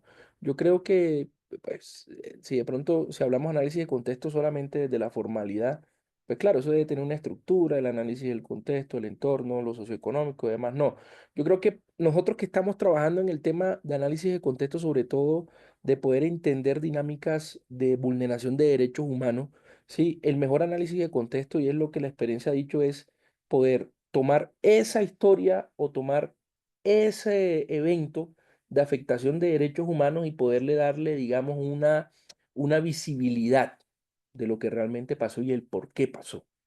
Sí, yo creo que el mejor análisis de contexto, sobre todo para los que trabajamos derechos humanos, radica en poder decirle a los demás, oiga, venga, mire, esto está pasando, esto ocurrió, y por qué ocurrió, ¿sí? Y es ahí donde, digamos, las organizaciones o sobre todo los defensores de derechos humanos que hacemos este tipo de trabajo, es aplicar todo nuestro conocimiento en función de esa situación que pasó, poderla transmitirla desde lo técnico, lo que yo decía ahorita. O sea, en un análisis de contexto, sobre todo con delitos de desaparición forzada, qué más ideal que tener una persona profesional en ciencias políticas que nos diga y nos comience a explicar o comience a explicar en el análisis de contexto cuáles son los desarrollos políticos que se hicieron, que se desarrollaron en cierta región, cuáles fueron esos fenómenos, ¿sí? Políticos que desarrollaron. Lo mismo el tema sociológico, o sea, el cómo también estudiar esos patrones socioculturales que se dan en la región y que también en cierta medida contribuyeron a que se cometieran por parte, ya sea del Estado o de un grupo alzado en armas irregular, la comisión de este tipo de delito y cómo desde lo jurídico utilizamos todas esas herramientas que nos están dando para poder decirle al Estado, oiga, venga, aquí existe una responsabilidad y esa responsabilidad va a través de eso. Entonces, en lo formal, análisis de contexto uno busca y claro, está la formalidad del estudio, el análisis del entorno, lo que dije yo anteriormente, hacer primero un buen ejercicio de contexto interno, de saber lo que tenemos para poder, digamos, adecuar una línea de litigio estratégico. Nosotros le llamamos litigio estratégico en Colombia, o así lo llamamos nosotros internamente. Puede ser, cualquiera les puede poner otro nombre, ¿sí? Acompañamiento estratégico o búsqueda estratégica, no sé. Eso depende, pero hacer ese análisis interno de cómo estamos, qué es lo que contamos y qué tenemos internamente es lo que nos va a permitir estructurar esa línea, ¿sí? Estratégica para poder ya ahí sí entrar en el marco del externo y ahí sí, a través de esa conformación de equipos, poder decir, mire, cada equipo se va a encargar de un análisis particular. En el caso mío, que soy abogado y que, digamos, tengo estudios en derecho penal, todos los análisis de contexto míos se dan en identificar patrones de macrocriminalidad o patrones de criminalidad en ciertas zonas, sobre todo, ejemplo, lo pongo en delito de desaparición forzada. Entonces, ¿qué me lleva a mí a estudiar, a hacer mi análisis de contexto? En mirar con toda la información que encuentro, eso, lo que yo dije ahorita, en esa región, ¿cuántas denuncias por desaparición forzada hay? O desapariciones y uno va decantando. Entonces yo de mi ejercicio lo hablo desde mi experiencia, entonces yo consulto, en este caso aquí, a la Fiscalía General o a la Defensoría del Pueblo, que es otra institución, digamos, del Estado colombiano, y yo les consulto, venga, desde el año tal a tal año, ¿cuántas denuncias por desaparición forzada ha existido en la región? Y ahí comienza uno a identificar qué. Y ahí uno comienza a detectar patrones de criminales. Entonces ya uno comienza a observar que en esta región, en ciertas ciudades o municipios, existe mayor número de desaparición que en otras. Y ahí entonces uno identifica cuál es ese patrón de macrocriminalidad o ese patrón de criminalidad. Lo mismo hará el sociólogo, lo mismo hará la psicóloga. Entonces, cuando ustedes unen esas fichas o unen ese trabajo, les arroja en términos estructurales un análisis de contexto. Yo no me atrevo a decir que ningún análisis de contexto sea malo o bueno. Los únicos análisis de contexto, y lo puedo decir por la experiencia colombiana, que fueron muy malos, fueron los análisis de contexto que realizó la Unidad de Derechos Humanos, ¿sí? En el gobierno de Álvaro Uribe Vélez, porque eran análisis de contexto sesgado, análisis de contexto que no ten, o sea, que a todas luces uno veía que lo que buscaban era única y exclusivamente responsabilizar de todos los males que había en país a grupos alzados en armas ilegales y que aquí el Estado colombiano era un mar de tranquilidad y que el Estado colombiano jamás había cometido ningún tipo de delito. Es realmente cuando ustedes estudian los análisis de contexto, no sé en México, de manera de las instituciones, se convierten en una herramienta de negación de lo que está pasando. Ahí sí existe un mal análisis de contexto. Y uno los desvirtúa muy fácil porque son tan malos y los hacen tan mal que es fácil desacreditar un análisis de contexto que hace una institución de eso. Y creo que le decía a la compañera que me antecedió, que no hay voluntad política. Y eso radica en eso, es que no existe voluntad política. Entonces ustedes encontrarán una oficina de análisis de contexto en el Ministerio Público en México, si lo hay, diciendo, no, es que aquí los únicos que cometen desaparición forzada son los grupos narcotraficantes. Aquí más nadie comete desaparición forzada. Eso no existe en la institucionalidad. Ahí existe un mal análisis de contexto, porque me imagino que en toda la experiencia que tienen, pues, y uno que lee, y uno, pues yo también hago seguimiento, digamos, a nivel latinoamericano, también conozco que Existen instituciones del orden estatal, incluso cuerpos armados, que también utilizan la desaparición forzada como un mecanismo institucional. Entonces, generalmente los análisis de la institucionalidad solamente lo que buscan es hacer una negación de lo que está pasando. Y es por eso necesario tener un buen análisis de contexto para contrarrestar eso. Muchas gracias, Jason. Y digo, ya nada más para cerrar, quisiera también no dejar de mencionar la pregunta o también lo que comenta la compañera Luz en el chat y decía justamente qué se necesita para construir la paz en Colombia y alcanzar la justicia más allá de procesos jurídico-judiciales, ¿no? Y esto que pues para nosotros, yo también para mí en lo personal, lo he dicho en muchas ocasiones, esta paz tan anhelada en Colombia les ha costado mucha sangre, mucho sufrimiento, mucho dolor a las hermanas y hermanos en Colombia, a todas las personas en Colombia, generaciones allá, como tú bien dices, más de 50 años, muchísimo más, porque viene además de un proceso larguísimo histórico, cómo poder mantenerla, ¿no? Cómo poder mantener ese proceso de paz y esa paz tan anhelada para las y los colombianos. Yo digamos que he sido del criterio que el tema de la paz en Colombia pasa por realizar un verdadero ejercicio de verdad como sociedad. Sí, nosotros somos una sociedad que no aceptamos la verdad como tal. Y entonces yo creo que muchos procesos de paz, en Colombia hemos tenido procesos de paz desde los años 90, aparte de los 80. Incluso nuestro presidente actual viene en un proceso de paz de los años 90. Pero yo sí creo que lo que le ha faltado a Colombia, sacando ese ejercicio judicial y demás, es un verdadero ejercicio de aceptación de la verdad de lo que ha pasado en Colombia y de aceptación del por qué los orígenes del conflicto. Y aquí solamente ciertos sectores de la sociedad colombiana se han quedado en decir, es que aquí el conflicto en Colombia única y exclusivamente se quedó en el marco de la desmovilización de los grupos y nunca hemos llegado a un verdadero ejercicio de verdad. Aún es actualmente la sociedad colombiana no aprende y no acepta cuál fue la verdad de todos los conflictos en Colombia. Pongo un ejemplo, la situación de Pablo Escobar. Hace 30 años, 30 y pico años fue muerto. Nunca hemos sabido la verdad de quiénes fueron los políticos en Colombia y las estructuras económicas que se beneficiaron de todo el negocio del narcotráfico del cartel de Medellín. No, Colombia no sabe la verdad. Aquí se hicieron fortunas alrededor del narcotráfico. Y aquí la sociedad colombiana no está preparada para eso porque creo yo que hay muchas de nuestros líderes políticos y económicos que se beneficiaron de ese negocio o se han beneficiado de ese negocio. Entonces nunca hemos llegado a esa verdad. Pasó con los paramilitares. Se desmovilizaron los paramilitares y no hemos llegado aún a la verdad. O sea, aún no conocemos quiénes fueron los que dieron la orden a los paramilitares de generar 8 millones de desplazados en Colombia, de quitarle la tierra a los campesinos.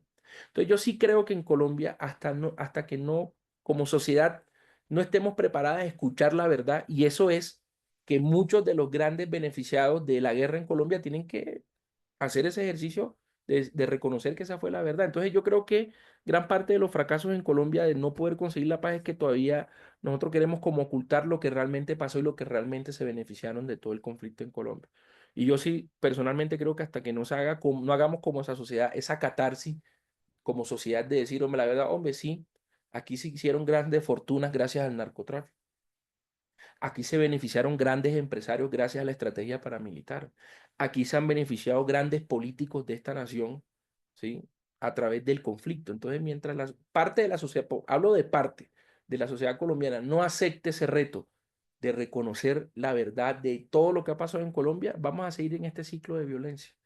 Este ciclo de violencia. Nosotros en el 2016 logramos desarmar un actor importante del conflicto, importantísimo. O sea, desmovilizar más de 10.000 hombres alzados en armas es un hecho histórico.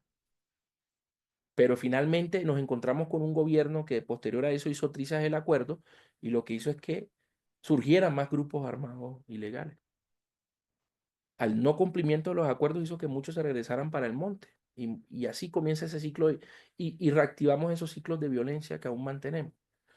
Yo sí creo que debe existir ese ejercicio de verdad en Colombia. Hasta que nosotros no hagamos ese ejercicio de verdad en Colombia, creo que vamos a seguir en ese ciclo de violencia. No vamos a terminar ese ciclo de violencia.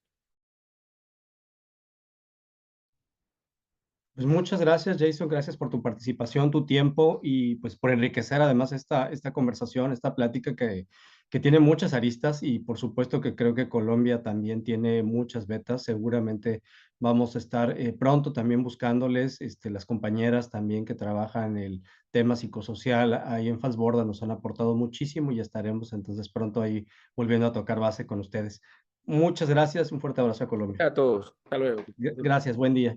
Igualmente. Pues gracias y pues finalizamos entonces, yo creo que con esta participación, si les parece, vamos cerrando la sesión de hoy, Gabriel, y vamos a pasar a otra fase ahorita que terminemos, cerremos.